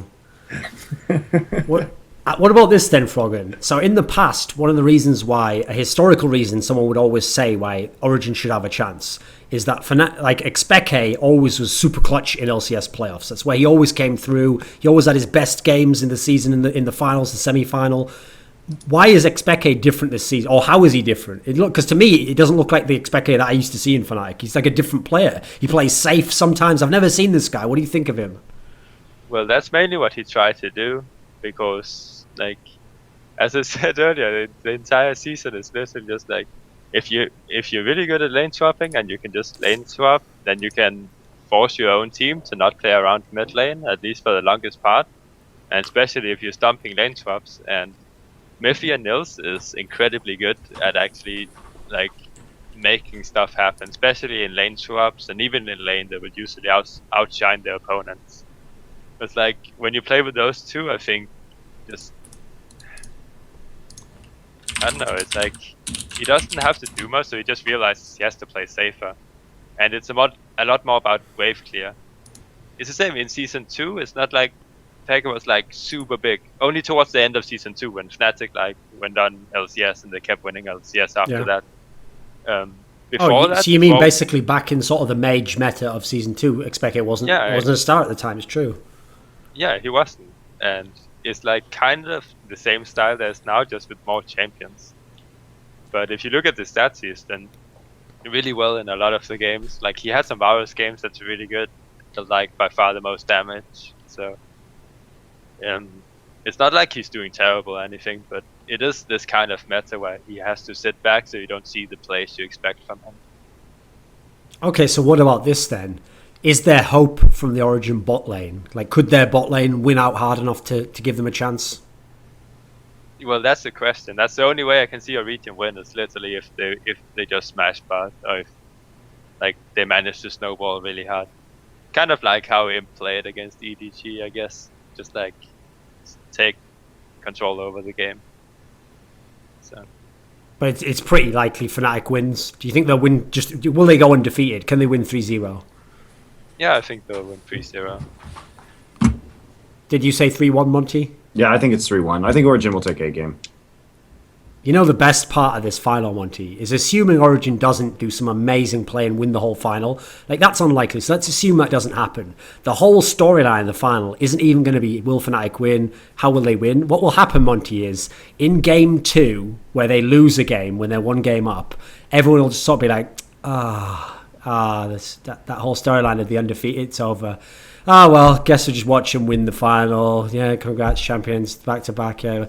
But the whole storyline's ruined, Monty. All the people from behind Riot, there'll be a whole load of balloons in Fnatic colours up in the rafters that they'll just have to cancel, pulling like a net off and letting them all fall down. There'll be like a trophy that they were going to award to them, like perfect season, you never lost a game. That will just be taken out back, and someone from Riot will just, well, with tears running down his face, smash it with a sledgehammer, just like motherfuckers. All just because they lost one game. They threw at the Baron at 32 minutes when it was a reasonably close game, and that's it. The whole season's just ruined. And you know what? You know the best part about it, Monty? You know the one man in the world who'll be pleased by this, who'll be enjoying it, will be me. I'll be sat here in Korea, I'll be watching it, and not because I dislike Fnatic. Here's the thing, it has nothing to do with that. The reason why I'll enjoy it so much, Monty, is because actually, and you ready for this bold statement, winning a season, like whatever it is, fucking, let me think how many it would be, 24-1 is actually not that dissimilar to winning 24-0. It's actually not that dissimilar. It's still an incredible achievement that is fucking amazing. So to me, the idea that any idiot is going to be like, well, it's not as good now. It's like, kill yourself, mate. Are you fucking kidding me? Like, what are you even talking about right now, you fool? No one's ever done it. It was like 25-3 was the C9 one. 21-7 was the Alliance one. No one's even done anything close to that. So actually, yes, it'd be cool if there was a 0, but ultimately it doesn't matter. Yeah. It actually doesn't. I also like the people that my favorite part of it is that if a game is lost or anything like that, the fans suddenly act like the sky is falling. Like SK Telecom they lose one best of 3. They end their season 17-1 in terms of best of 3s, but after CJ beats them in a single best of 3, that all of a sudden everything is ruined. SK Telecom sucks. You know what I'm hoping, Thorin? I like Fnatic, but I want them to lose, and then I want SK Telecom to lose the finals in Korea right after EDG loses, so that no one has, like, everybody is just in total cognitive dissonance on social media. Like, that's going to be the gem of everyone saying really dumb shit that I'm going to thoroughly enjoy. And that's when I just want to crush the Fnatic fanboys now, and SK Telecom fanboys, and EDG fanboys, all the 4 worlds. And TSM can go down too. All those teams, everybody just needs to shut up after that. It'll be great. See, I don't want that much. I want SKT to win, because with the Riot system, which I hate, which still exists, where first place from one region plays second from another one, which I think is a terrible system, by the way. It's not like... The whole point, this is another area I hate about fucking League of Legends, the idea that you can only have one team from a region in a group. Like, well, no, it's supposed to be the best teams. The idea that what that does, that system, is artificially give a chance to other regions that they would never have otherwise. So, for example, if you're number 1 from Europe, it gives you a way better chance of getting through the group stage than you would have if we took all the teams and seeded them 1 to 16 and put them in proper groups, like 1 with 16, 2 with 15. Okay, but how would you seed them? I just told you. Seed them? Who would do it? Well, at the moment, who seeds them, Monty? Answer. Who seeds them right now? No one seeds them. No, you're wrong there. They definitely get seeded, Monty, because as I've just said, what gets seeded is Fnatic gets put as a top 4 team in the world. Sure. So okay. So this system seeds Fnatic top 4 in the world. It seeds whoever wins NA top 4 in the world. Can you see the problem here? What they think is not seeding is actually seeding. You're saying that you're saying CLG or TSM is a top 4 team in the world in your tournament.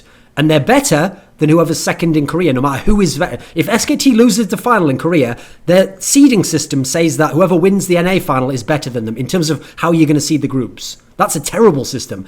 Here's the difference. If I sat down and Thorin got to do the seedings, let's say you disagreed with me. Maybe I had KT higher than LGD. Let's say I did that okay. The difference is I would never have CLG higher than LGD. So that's where it would be different. No one would disagree. So you see the point? I could make a slight mistake. This seeding can make huge mistakes, and in fact inherently makes mistakes that are unforgivable from any expert perspective. So my point anyway I was going to make, before I got derailed there and that whole thing, was if SKT wins, you can now have a moronic group where it could be like SKT, Fnatic, EDG, and then some team from like fucking Taiwan or something as the group. Like, oh, that's a sick group you got there, mate. Awesome system you have here, guys. And that team wins against SKT. Yeah, exactly. Just let madness reign. You see, Froggen knows what's going on here. What you do, Monty, is when there's a bad system, you don't hope things work out in spite of it, which is the way normal people try to survive in life. You hope that things go as badly as possible to show what a terrible system it is, and just go, see what you did, person who made this system. See, this is a terrible system. That's because you enjoy being right more than you actually want to see a good tournament here. I want to see a fun group stage. I want to see something like SKT, EDG versus Fnatic, because they actually play each other at least 2 times then. Like, I'll give you an example, Monty. Last season, it was absolute bullshit that we had a group like Samsung Blue, OMG, Fnatic, LMQ. That is utterly ridiculous. Meanwhile, we had a group where it was fucking... What team? Dark Passage and AHQ. They were both in the same group. Now, in what universe, when you do 1 to 16 seeding, could those 2 teams ever get into the same group? It's impossible. Could never happen. Literally impossible. No expert in the world would ever have them in the right positions where they could both be in the same group. They would both definitely be in different groups. That's utterly ridiculous. Do you not agree? Sounds like you don't agree, mate. So I agree. I agree. It is problematic. No, I agree. It is problematic. And I think that the fundamental issue here is if we look at what the international, I don't agree with pre-seeding teams. Let me start there. Then how else do you seed teams? You run a group stage that seeds into the bracket with larger groups like we saw from the international this year. Yep, that's another great system to do. Like, another good thing about that, by the way, is basically, here's the ultimate principle. The more play teams have against each other and against opponents, the more chances for the teams to decide who the better teams are, and that takes away some of the problems of bad seeding. So the good thing about the international, here's something you probably don't know, Froggen, if you didn't watch Dota 2. Did you watch the international at all? I watched the games, yes. But okay, so I'll imagine someone's a league fan. They don't know about the international. The group stage of the international, first of all, is 2 groups of 8. So you have 8 teams in each, and you play each other twice. You play a best of 2. That means that minimum games you play in the group is 14 games. Now, in the international, we're going to ignore this for league. You actually don't even go out then. If you place bottom 4 in the international, you still go into the lower bracket and you play a best of 1 there. So that means in the international, minimum games the worst team there can play is 15 single games. Now, you can see how there's way more chance for the best team to prove themselves if they're not seeded highly, They can still just prove it by winning games, and they play so many opponents, it's very unlikely you're going to bomb out if you're like a good team there. But forgetting the part about the lower bracket, because League doesn't have that. In a system like that, first of all, you don't need to have the seeding they currently have in Riot's system, where the real reason, this is a classic Riot move. What you do is, you pick a bad system from point A. You ready, Monty? You pick a system that isn't good. Then you introduce a fix, which also isn't good, but which does fix the problem you created in the first place. And you go, see, the problem is, since the group stages are 4 teams in each group, I'm going to fix it so that we don't play too many teams from the region by only allowing 1 per region. And it's like, excuse me, you didn't have to have only 4 teams in the group, and therefore that wouldn't be an issue. No, but I do have 4 teams, therefore I have to make it, see what I mean?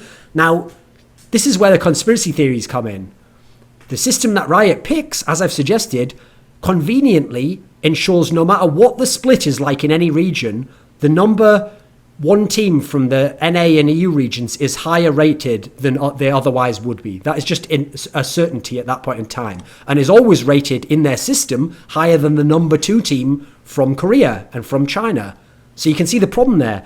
If you don't believe it's a conspiracy theory, you have to believe it is absolute incompetence and they don't understand this. Or you think they want the top team from Western regions to have a better chance of progressing. You can choose which, mate. I'm just saying those are the 2 options. I can't see a third option. I mean, it's hard to argue with that. They obviously do put priority on those regions. If I had my druthers, I'd rather see, like I said, from the international, 2 large groups where the teams, like you said, play more games. And so we have that scenario. I mean, Froggen, what do you think about this? Because maybe as a player, maybe people like 4-team group stages. I don't know. What do you think? I mean, it's going to be hard to prepare against a lot of teams. That's true. Well, I think it's really good to start to prepare against a lot of teams. That's kind of what I like. Okay. I mean, like from my point of view, I just want to play as many games as possible. So, like, I don't really care too much about the format. Like, it's not really any of my business. Okay, anyway, what was the sidetrack thing? Okay, so yeah, we were talking about the EU finals, right? So, let's see. If Fnatic lose to Origen, I'll have to look at the circuit points now. I'm assuming they're already booked in for Worlds no matter what. Let me double check. They must be, surely, because they're already in the final list. Okay, so they're booked in anyway. Why can't I see the circuit point? Oh, because you don't have circuit points. That's right. Yeah, they will get 90 and 90, so they will have the highest amount possible, even if they lose. Okay, let me see. It's just loading up now. Yeah, they've already got the max you can have, especially because Origen obviously weren't in the first split. Yeah, you're right. Okay, so they're going no matter what as the number 1 seed. Although I guess maybe you might be the number 2 seed. As number 2 yeah, seed okay, so they go as number 2 if they lose. So regardless, they're going to be 1 or 2. How far do you think a team like Fnatic could go at Worlds, Froggen?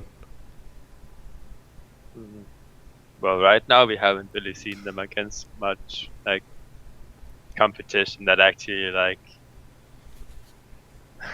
it forces them to play differently than they've been doing the entire season. So it's hard to tell, but I think. I mean, you just watched LGD play. You just watched EDG play. No, I know. I'm more concerned about Fnatic's early game, to be honest, because if we in Elements can go for like 28 minutes and just being even versus them, and I wouldn't call us a particularly good team, then like they should be able to crush us in that time. I'm sure if we played like any of the top teams from China or from Korea, then we would probably have been smashed like 10 minutes earlier than what we did against Fnatic. So. Well, more crucially, if Fnatic plays against those teams, what happens? Because at that point, you're asking, okay, well, what happens if they give up a 5k gold lead in the early game, which we've seen them do? SK Telecom is not going to let them come back from that. That's just game over right there. So I think the European teams don't know how to press their advantages, which is why we've seen such success.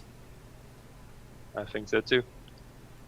It's like, it's even Origen. They had a really good lead versus Fnatic. They got like in one of, I think, was it the first game they played against them or something when Becker ran TF and they team fought around Dragon like 25 minutes into the game or 30 or whatever it was. They 5-0 sweep Fnatic completely. They get the Dragon and an inhibitor. You have TF, man. The game should be over at that point. Yep. Absolutely. It's a major concern, I think. Okay, what about in the final? Let me ask you this, Monty. Are there any interesting, like, contested picks that can decide how well it goes for either team? Can you think of anything along those lines? No, I think Froggen already covered that there's a bit of a difference between the champion pools that Forbidden and Xpeke use. And as long as Forbidden keeps getting, like, Azir and Viktor, it's going to be absolutely fine for Fnatic, I think.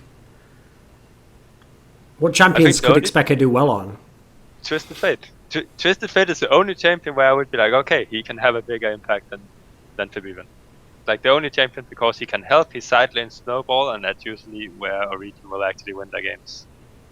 And maybe if Xpeke plays Varus too, because Forbidden has been playing pretty poorly against Varus. So then what about this, Froggen? Here's my game plan. I'm the coach of Origen. Assuming they don't ban this out and they don't pick it, I'm actually going to go for the Twisted Fate Shen approach, because we know obviously that Soaz was a good Shen player back in the day, even if he hated it.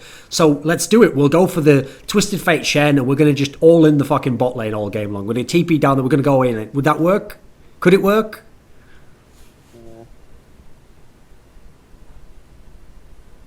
It's hard to tell. The thing is, I don't think it would happen. They wouldn't do it. Probably would not ever play Shen. Good old Soaz, not playing champions he's good on. But what? I think he will. You think so? But he's famous for hating Shen. That's the problem, Monty. It's one of those ones where you can't talk to him. He's like, I think he will just be the standard. Okay, I'm just gonna go Lulu against Shen. But he played Shen versus H2K. Yeah, that doesn't mean he wants to play it against Fnatic. I mean, okay. He played Shen in like 213 or whatever too. Doesn't mean he contested it every game. I don't know. He also didn't seem to want to play Gnar, but this was his first Gnar game in this season. Mm-hmm. Yeah, so that's true. He's made some adaptations for sure. Random champions. Monty, you know where I actually sometimes am better than you and Doa?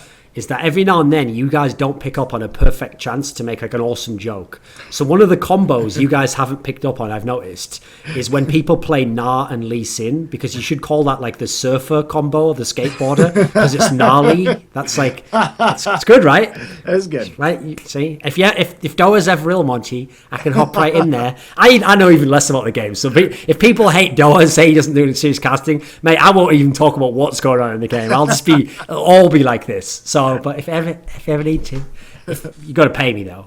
And that's the problem right there. So okay, Fnatic wins.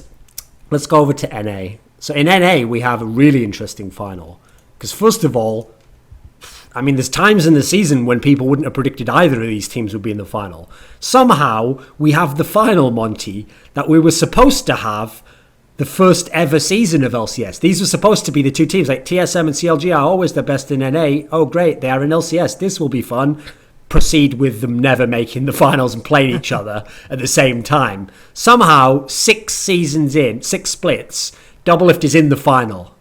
Now, Froggen, I realise what's obviously happening is Doublelift and you have a parallel career where if one is up, the other must be down. That is like the way the universe operates, okay? So like whenever your team was doing well, his had to suck, and now that yours has gone downhill, now he's allowed finally, he's freed to go the other way. Like there's only enough in the world here. Is Doublelift going to win his first LCS title, Froggen? I don't think so. I think TSM is going to win. Why is that? Mainly just because, like, okay, honestly, they're kind of similar team, but it's like Doublelift seems to like carry CLG with like either Tristana or Jinx, whichever one of the two he can get, and Bjergsen is like carrying with whatever champion he can get, but like I guess Azir usually. So it's either like if Pobelter can like prevent dying in lane, or like he has to prevent Bjergsen from snowballing, right? And at the same time, the bot lane has to prevent Doublelift from snowballing. It's kind of like how I see it, and then. Like, Dyrus is doing better and better, so I don't think he's actually gonna get stumped by ZionSpartan anymore. The thing is gonna be, like, even pretty much all over the map, except for, like, the Doublelift and Bjergsen is, like, the 2 star players of their respective teams. So here's the problem, is that Monte thinks CLG is going to win. So why is that, Monte? I think CLG is going to win because... Okay, when we look at CLG and we look at TSM's playoff runs, first off, the CLG Impulse semi, CLG actually did a very good job of recovering, and I think they had a good game plan going in, right? Because what we saw from them was some, it was some interesting play. They chose Echo. I think they primarily focused on Echo because he's such a great counter ganker, and if Rush starts to dive turrets, which is what Impulse does, then you have an answer to that immediately. I think that Xmithy played better during this series, and I think that CLG showed that they can engage better than they have previously. So these are all encouraging signs. CLG also didn't seem to have any nerve issues. They rebounded against Team Impulse. They answered blow for blow, except they continued to take more and more and more objectives as the game went on, which is another, again, very encouraging sign for CLG. And I think they just look like a more complete team. And when I think about the TSM series, that was really like Team Liquid losing to themselves. It was another series where TL goes into a late game situation and they just totally shit the bed. They have no shot calling. They screw up all their initiations. They can't close out games. And that isn't what we've been seeing from CLG. CLG has looked much more decisive. I think they're going to take this one. I think TSM's going to win this. Both playoff series I've seen them play, they've looked way better than they did in a regular season. That's night and day. I think the same thing about CLG, though. I agree that TSM is looking better, but you have to remember that they fell pretty far behind against Team Liquid in some of those games. And sure, they did a pretty good job of coming back, but at the same time, I mean, come on, man. Like, yeah. Team Liquid just fucked up big time. While it's true, Gravity and TL both look like shit in both of those series. That is true. Like shit. That is true. But with that said, TSM was money from like 25 minutes on in almost every game. They all made way better decisions. They did. The pick and ban has been the most night and day. They've had a good approach for every team they've played so far in the playoffs. I agreed, and I'm excited to see what they're going to do against CLG. What do you think should be contested picks against CLG? Like, what could they do strategically? What should they take away? I think CLG is more difficult to figure out, right? I think that because CLG never really had to show anything against Impulse because they won 3-0 and they just prioritized Echo, which I think was a priority pick particularly for this matchup, that they didn't have to show very much. I think that Tristana is a danger from Doublelift. We saw that banned out by Impulse. There's always the TF was banned out by Impulse throughout this series. Pobelter's been having a really good season. I think Doublelift has been having a very good season. I mean, just statistically, this guy has really been delivering. Like, I actually think in this series, if I was TSM, I'd be using most of my bans onto either Echo from Xmithy, because that made him look uncharacteristically good, or I'd just be using them all on Doublelift. No, like, don't care about mid lane. Xmithy can play more champions. Again, I think the Echo pick was just as a dive, a pick to counter the dive, and I do not think that is going to be considered a major threat. But the thing is, TSM, I think, has a huge advantage mid lane. So if I'm them, just don't even waste bans there. Bjergsen can do what he wants. He can counter pick anything. He can just take fucking Viktor every game if he wants. I'd force CLG to do all your bans against your mid. I think that's the better approach. I guess. I just think CLG really looked pretty strong. And there are a lot of contested picks, too. We see ZionSpartan playing that Olaf top, a pick that Dyrus was playing successfully earlier in the playoffs. We know Pobelter's a good Lulu player, but I don't know. I think CLG can take this one. I think in a one-on-one scenario, ZionSpartan's still better than Dyrus is. Sure, I don't think that's very debatable. Froggen, what do you think about Bjergsen? Because at the moment, obviously, he's considered like the star of NA. He's the best player on this team, etc. What do you think of him this year? Well, first I want to add in like big reason CLG looked so strong in the playoffs against Team Impulse is because Team Impulse choose to run like a one-thread comp, and that one thread is the AD carry, and obviously Doublelift is CLG's best player, and I don't know, like they expect to somehow get out ahead in like that matchup versus him and Aframu, and I think that's like completely wrong approach, and once they fall behind bot lane, they'll be absolutely doomed in the entire series. Sure, but what were Team Impulse's other options? They have a rookie mid laner who wasn't really going to be able to stand up to Pobelter. And what is TSM going to do? Because I could fire that right back at you and say, okay, well, Zion is better than Dyrus, and especially in a one-on-one.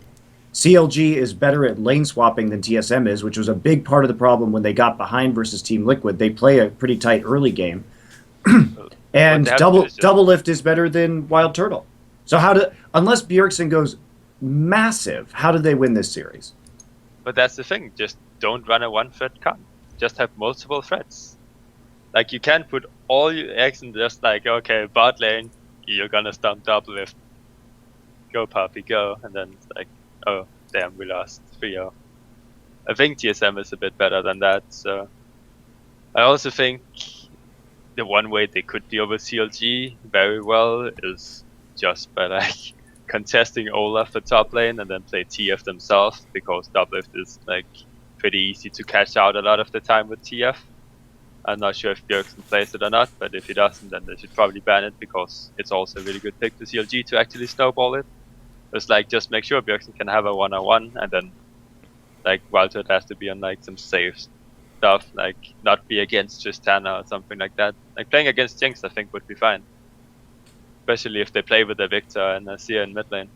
Monty, I'll tell you first things first, the thing that killed me about that TIP CLG series is, who is the coach of TIP? Like, when did he decide that Impact has to always play dog shit like Shen and Maokai every game? He's never allowed to be a carry player anymore. If I'm looking at that matchup, that's one. We're not going to make our fucking AD carry the main threat, because he's like one of the weakest laners we have in theory. I realise you lost Xiao Weijia, that's true. You can't put it mid lane. I would have Impact be carry top laning here. Like look at these first two game comps, Monty. Game 1, Shen, Eve, Lulu, Kog'Maw, Alistair. Like, what the fuck is that comp going to do? How's it going to win the game? Kog'Maw, right? Yeah. Kog'Maw's going to carry the game. Except he's against Tristana and Brown bot lane. And the Tristana ends up going 8-1-8 in this game. So yeah, well done. There's Coach of the Year award to you. Game 2. He's got a chance, guys. Listen, everyone's allowed one mistake. Let's see what he does in game 2. You ready? He's probably going to fix it. Don't worry, man. I'm sure he fixes it. He's paid, professional coach. Okay, game 2. He drafts Maokai, Lee Sin, Lulu, Vayne, and Brown. So, who's going to carry this game, Monty? Who do we think was going to carry it? So the plan, basically, at all times, is to have no damage is to wait till the late game and then have Kog'Maw and Vayne carry the whole game like it was Season 2.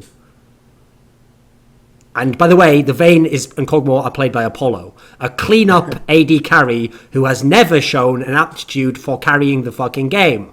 There's still people now in 2015 still not realise the difference between standing outside a fight and right-clicking people who are almost dead and going into a fight and killing all those 5 people, you're just yourself. Do people still not know the difference between carrying and right-clicking? I think I don't know much about League, but it's a pretty distinct difference to me. Thoughts? I mean, you're just bigging up this CLG series, man. I didn't even have to talk about CLG. I just talked about Tip and it was over. It was a body bag already. I could talk about TL in the same way, realistically. Well, TL had better draft than Tip did, for sure. TL won a game, and in another game were at least even for quite a while. Tip was fucking garbage, mate. I think TL was garbage, too. I think Tip was much more garbage than TL. There you go. I've raised you, and now you have no more money to raise me with. Unless you bet your wife. The garbage. The garbage has been filled. See, Monty, much like an old school poker game without limits, and I bet this bar, and now you have to go and get your friends to round it all up because you say, guys, I've got a full house of aces and twos, but I'm actually cheating the whole time, so I win anyway. And even if you bet all the more, Tip was worse than TL. You can't go anywhere from there, Monty. I've got you. I've got check and mate. I do think that, to be fair, I do think that TL will win the 3rd place match. So I guess I can't argue with that. I think CLG... Okay, here's the weird thing. I think CLG has a way better roster than TSM. I don't think it's even close. I think in regular season games, CLG's players, they're the team who should be top of the... They should be top 2 in the league with this lineup. Certainly. Here's the difference. TSM, I think, is a better team. Like, the way they've... I don't know if it's coaching. I don't know if it's something to do with the shot calling that got fixed in the playoffs, but they just look way better as a unit.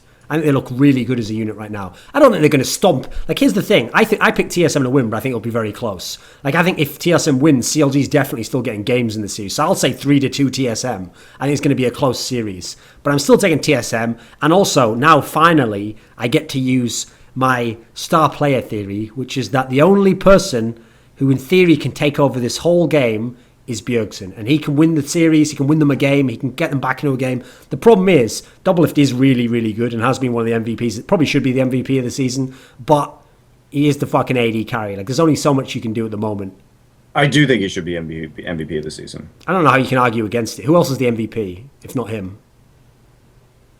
And remember, by the way, one of the mistakes a lot of people on Reddit are making is don't look at the playoffs. The playoffs have nothing to do with who the MVP is. It is a regular season MVP.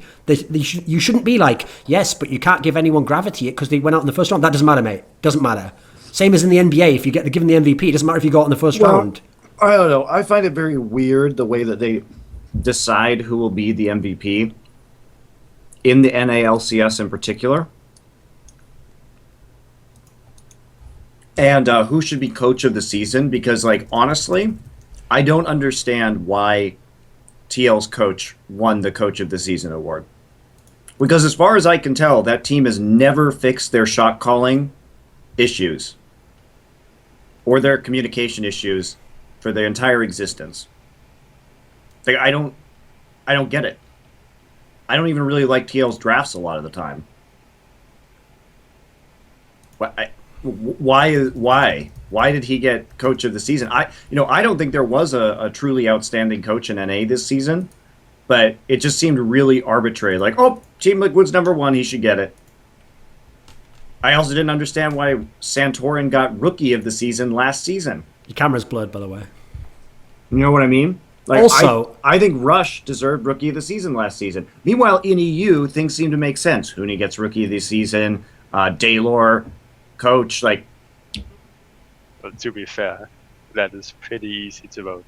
Yeah, it is. But someone tell me why Team Liquid's coach got coach of the season. Who else is there? Yeah, exactly. Like, maybe they shouldn't give a fucking award. Who Come would on, give I him- think you just counted your own Come on, point there, man. Monty. He got you at the end there. I don't know why you did that. Like, you were doing so well, and then he was like, well, who else is in? You were like, just don't give anyone. No one's good. The award should be destroyed, and everyone should be sent home. Like, what the fuck? It was going so well up until that point. I don't know who should get it, because the bad ending was just so bad. What about the coach of Gravity? They didn't listen at the end. It went badly, but I'm amazed. I think it's a miracle they were top for so long. So I figure some of that has to be the coach.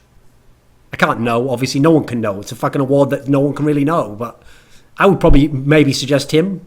Sure, I can see that. And also, obviously, again, you have to vote from the regular season, so the coach should be based on the regular season.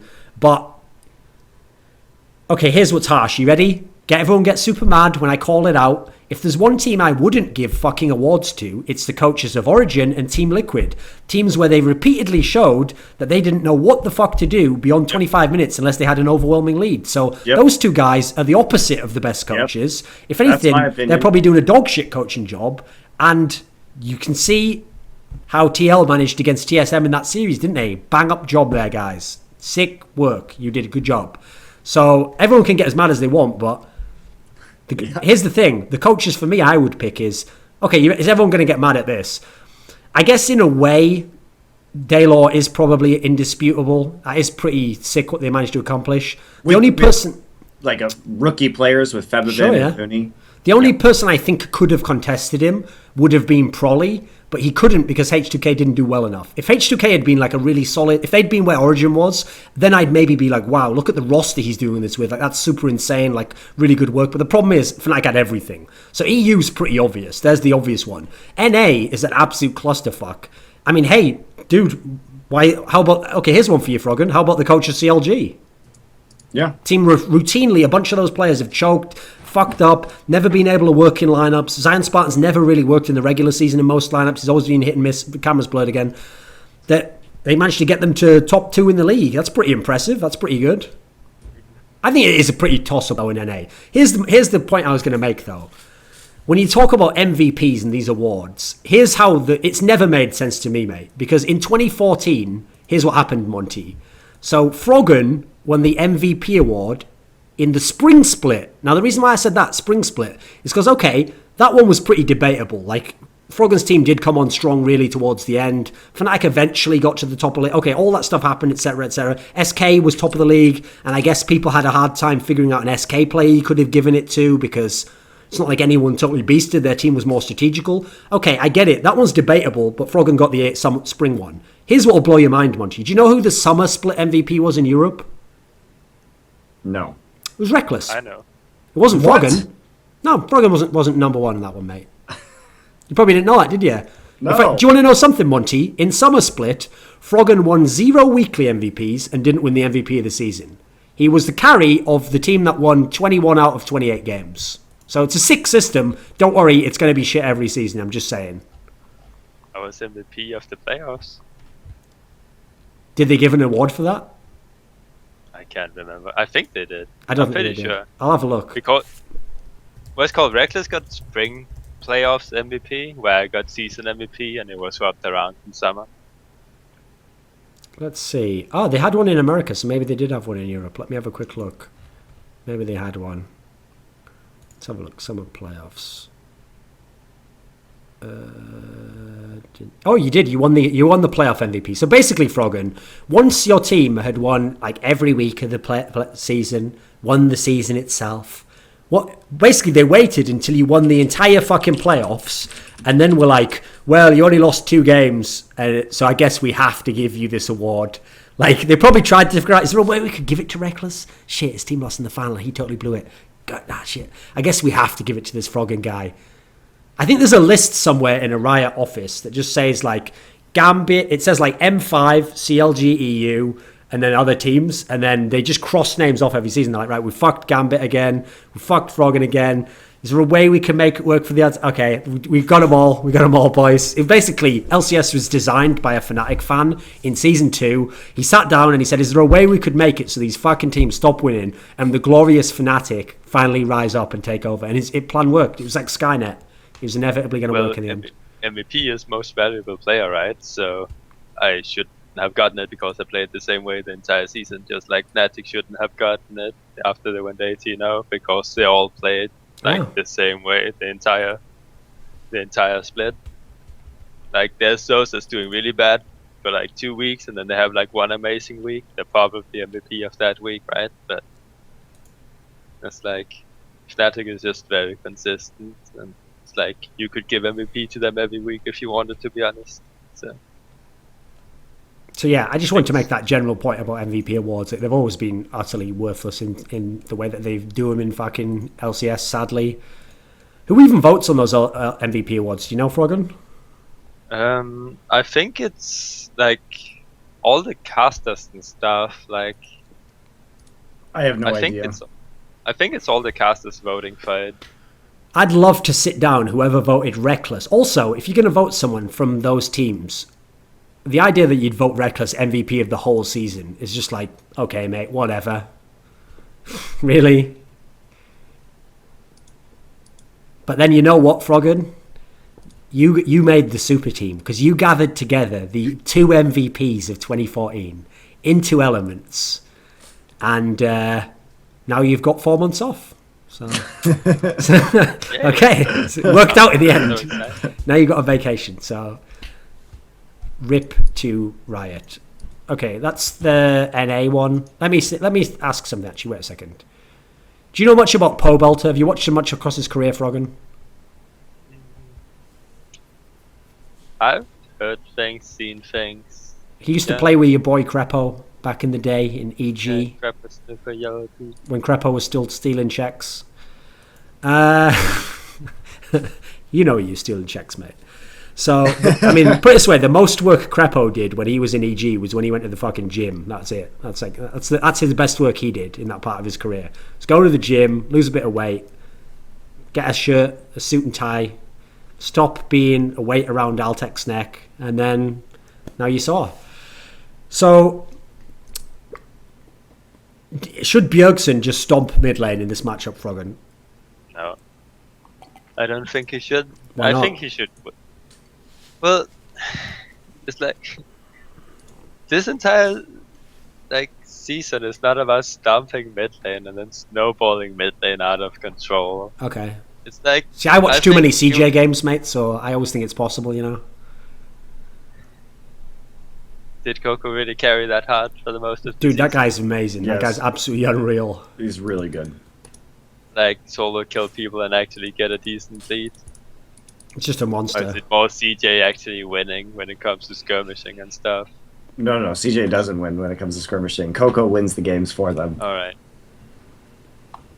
That 0-4 twisted fate, though. It happens. But no. It shouldn't. Sometimes you've been carrying a team the whole season, and eventually you're just like, right, time to go out on my shield on Zyra. Just listen, forget about this Worlds, boys. We did our best, but I can't do it anymore. Keep going back to Zyra. Just listen. You have some kind of grudge. Yeah, I've got PTSD from that season, mate. I've got PTSD from that season. So that was going to be the clean. That would be like, and he carried them all the way to World. Fuck, he just blew it at the last moment. Why? Why, God? Why? That Zyra pick was good. But no, like, I think Bjergsen will win mid lane, but it also comes down to the matchups because Pobelter has been playing so much Orianna, and it's really hard to deny an Orianna from farm, which basically just means it will look like they're going even. So Bjergsen has to like make an impact on the map. If he can't get Orianna's tower, but like constantly forcing out and going for the blue buff contest, then they should definitely do something else while Orianna needs time to scale up, because the champions Pobelter is playing is like easy to punish for TSM if they make the right moves. Like, they play TF Orianna, like even Viktor from time to time, but he's hard to punish. But like, especially if they play Orianna and TF, I think Bjergsen can actually do a lot of work on Pobelter. So they can force him onto those champions and then like maybe avoid playing Lulu, since he can't like carry that hard against CLG with that, especially if he needs to kill the AD carry later on. Then I think like Bjergsen will just get a decent lead, and like they might win dragon fights or whatever because he's out playing mid.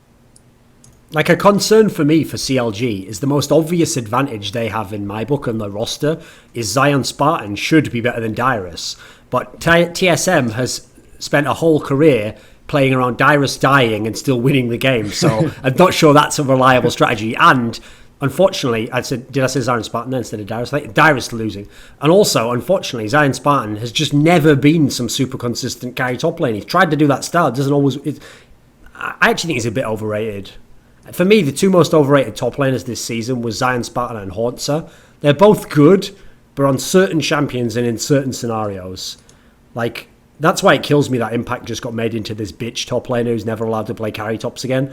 I think he could have been so good if they'd have just understood that top and jungle was their best positions and played around that. But sadly, that's...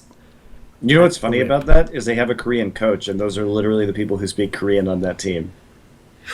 Yeah, but you know what?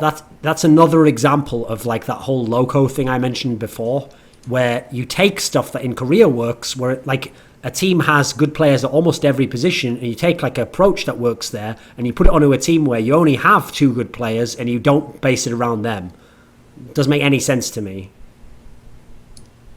It's one thing when you had Zhao Wei Zhao, at least it was forgivable then. He could be like explosive mid laner. Now you've got a rookie mid laner. We've got no choice now, boys. It's all in on the top lane, and now with Star Jungler can help that happen. Nah, don't do that. Just play Maokai every game and Shen.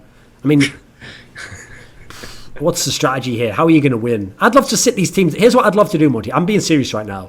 I'd love it if I could film some sort of documentary where I do the playoffs, and all I do is I interview a team before the games, and there's some sort of like lock period where I can't leak the results, you know? So just before they go live, they're going to tell me like roughly what picks they think they're going to go towards and what they think their win conditions will be. Then after pick ban, you know, when the coaches go backstage, they quickly, in 1 or 2 minutes, summarize, right, here's what comp we picked, here's why we picked it, and here's what I think we're going to be able to do with it. Then after the game, I want to get their thoughts on what happened in the game. Because I'm sick of interviews where after the game, people are like, oh, we got outdrafted. It's like, you know, you actually had a choice in that. That wasn't like something that just happened to you. It's not like you walk out your front door and it's a rainy day and you get blown over by the wind. You knew what was going to happen. You had a say in it. Yet every time they lose, they're like, oh, I got outdrafted. Like, you don't always lose from getting outdrafted, do you? It's ridiculous. Who are these coaches and what do they do? That's my question. That would be the name of the series, by the way, as well. Who are these coaches and what do they do? That would be the name of the series. So, and I'd love to talk to some of those guys. And then I'd even put like MVP coach, what is his name even? Peter from, oh my God, you know what I've realised? I've just realised it again, Monty. I'll tell everyone a story. I don't know if I've ever told this story on air before. When I went to NA this year, how long ago was it now? 2 months ago? 2 months ago. I think it was like week 2 of LCS summer this year. So yeah, maybe 2 months ago. I went to NA to do those interviews with Cloud9. And when I was there, I was in the green room or whatever the fuck they call it, wherever all the players wait before they go into the games. And that guy who's the coach of Liquid came in, who's called like Peter something or other. Peter Zhang or something. It's like a Chinese name. It's the guy who used to be the coach of Impulse when they were LMQ. And so first thing I said to him when he came up and met me, when he was talking, I was talking to someone else from Liquid, I said to him, like, I hate you. And he was like, why? And I said, because you were the coach of LMQ when you were 2-1 up against TSM in the semi-finals of last split. And if you'd have just won that series, all the shit that I get from idiot TSM fans would be over because they'd be out in at best 3rd place. You'd be in the final. You were leading. You had everything going for you. And you blew it. And as a result, TSM got to indirectly win the playoffs, and then all this stuff happened, okay? So I told him, I actually hate you because I think you, like, fucked that series up. When you think about it, Monty, he was now the coach of Liquid, where they blew the series from 2-0 up against Cloud9, the shit Cloud9, last split. And now he went into a series against TSM, where everyone I know said they were an overwhelming favourite, and it wasn't even going to be close, and managed to never get early game leads, which is supposed to be the whole fucking strength and advantage they had. Never get early games leads. They did get early game leads. Not big leads that they could ever turn into anything. They got like minor leads. And secondly, they every game didn't understand that their fucking mid laner can like only play Azir. How is this possible? How can these people be coaches? And where these guys are worse than Crepo. They're just stealing checks from Riot. Like, what are these guys even doing? Maybe that's why they're coaches that are loved, because they just go, players, just do whatever the fuck you want. I'm going to be... It's like the substitute teacher. As long as you all keep your heads down and do your work, I'll be over here doing the crossword puzzle, and we can all go at 4:45. And if everyone causes a problem, though, I'm going to make you wait 5 minutes extra. It's my time, not yours. Like, I think that's what's going on in these coaching, man. There's no way these people are looking through VODs. Because okay, I've nailed it. This rant is going to continue for 2 more minutes, Monty. Just give me 2 more minutes, okay? I've got into another digression, okay? Here's what I figured out about these teams. It's not that these guys are bad coaches. I apologize for everything I just said. I didn't mean to imply that you were shit coaches. But you are shit coaches, because the one problem Western coaches have, Monty, isn't preparing for the other team. They do watch VODs, and they do look at the opposing team, and they do try to figure out picks and bans, and they try to figure out the strengths of the other team. I've figured out what the biggest problem with Western coaches is. Are you ready? I think you're going to love this, Monty. The biggest problem with Western coaches is they all massively overvalue their own players. Like, a Western coach can be the coach of Liquid and watch Phoenix play fucking like 40 games, and at the end of 40 games be like, Phoenix is a great mid laner who is very diverse on 7 different champions. And it's like, how could you come to that conclusion? You see this guy every day, and then you see what he doesn't do in official games compared to what he does do in scrims. You should be the guy more than anyone who knows that he can't play these champions, but you put him on them anyway. So the biggest failure of Western coaches is they overvalue their own players. Thoughts, Monty? I don't know if I can draw that conclusion necessarily, but do you have a counterpoint to it? No, I don't. I think that the picks and bans for Phoenix surrounding the TL series and the fact that they just gave Azir to Bjergsen multiple times when they could have selected it earlier in the draft were suspect at best. Like, here's what Phoenix played, okay? He played Viktor twice, fair enough. He got Azir 1 game, and then he played Lulu in the first game. The problem with their draft, though, is yes, Viktor is good, but Viktor also has a losing matchup into Azir. Right, Froggen? Froggen? Bueller? I mean, I honestly haven't played Viktor Azir on LCS stage, and in the solo queue games, I seem to be doing pretty well with Viktor against Azir. Monty, so, you have to remember, in Froggen's mind, the reason why Karthus beats LeBlanc is because he is playing Karthus. He never understood that. It's like, if one shitter is playing Karthus versus another shitter, who would win? As a general matchup, who do you think wins? I think it's even. I don't think there actually is a winner of the matchup necessarily. I think you can do things to like shift the matchup and like your advantage. You can push up first, so you can have better base timings, anything like that. Like if it's perfectly played, like there we go. We got to it in the end, didn't we? If you play, here's the thing, Monty. No, Duncan, I have not seen it happen. Okay. With, like someone playing a perfect Viktor and a perfect Azir. So I don't know who would win in that case. But what I see is just even matchups, and Viktor usually gets outpoked because he doesn't give up a few CS in the first couple of levels. Okay, yeah. So Azir should win. I see a lot of poking of Viktor and then pressure in the laning phase from Azir's mostly. Yeah, and imagine if they actually give up, like, the first couple of levels, they fall a bit behind in CS, and so what? Like, they would actually, like, save, like, one part or some shit, and they can just push up later, and they can have a really good base timing, and they're, like, 5 CS down. Like, what's the big deal?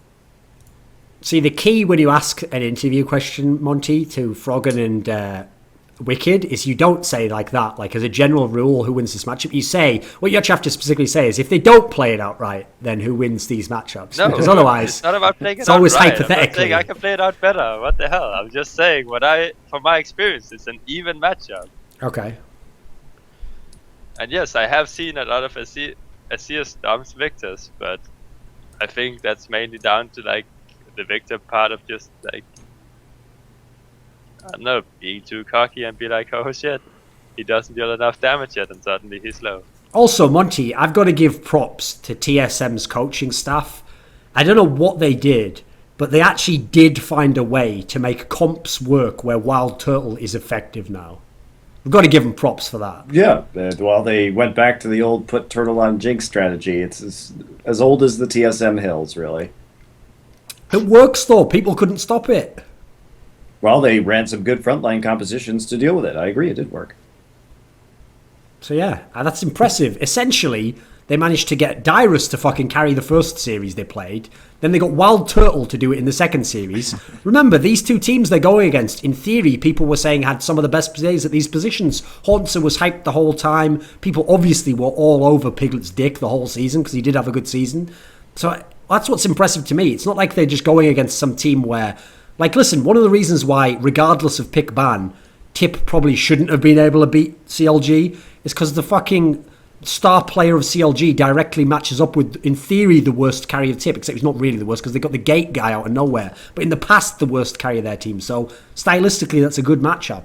And also, I have to say right now, I realise now that I've become a LoL esports writer when I do this show, Summoning Insight. Because my problem is, I get too hooked into the sexy storyline, and that's what I go on, okay? I don't go on proper analysis. So I keep talking about junglers getting in the ass of shit junglers. And I noticed it never happens, Monty. Like, actually, Rush didn't get in Xsmithy's ass. And actually...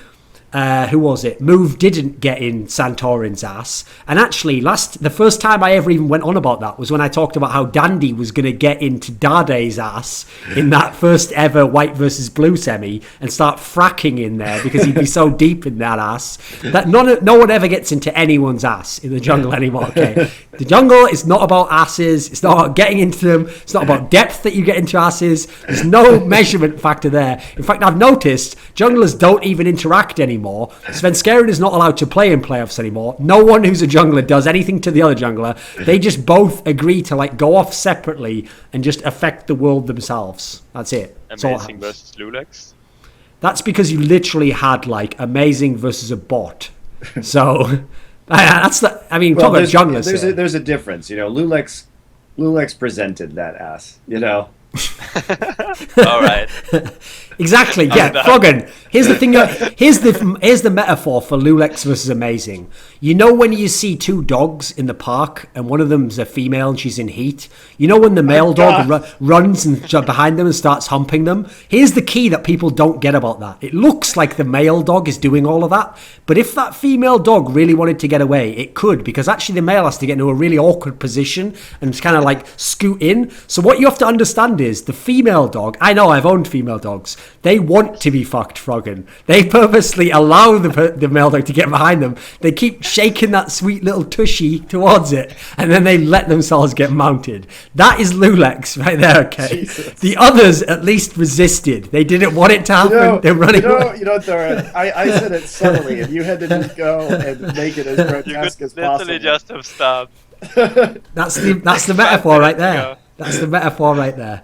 And Amazing was just a horn dog who just got in that ass, but willingly. So, okay, that's it. That's all that happened. So, okay. Monty, you do realise you're picking against TSM. Yep. At your own risk, my friend. At your own risk. And whatever. I predicted them to win the summer finals last year. And, Monty, if... Oh, by the way, people always say that I've never predicted TSM to win. Go back in time. I predicted TSM would beat Cloud9 last split. You're wrong. I was correct. Anyway, I mean, it's true. There were other times where I called down like voodoo blood curses upon them and stuff, and I put like a hex on them at some time. I can't remember what that was. I can't remember which one was it. I think it was actually IEM, the one they won as well, so whatever. But I'm picking TSM to win this one, not because of that. I also just think... this isn't a reason why I think TSM will win, but I also hoped CLG don't win, just because Monty hasn't realised that forever they will be like, CLG won with the other coach, but not with you. It was you are shit, Monty. So that would just be satisfying for me, Monty, if they don't get to do that to you. Well, I mean, previous to this season, I did in fact coach CLG to their top finish ever, but whatever, we'll ignore that.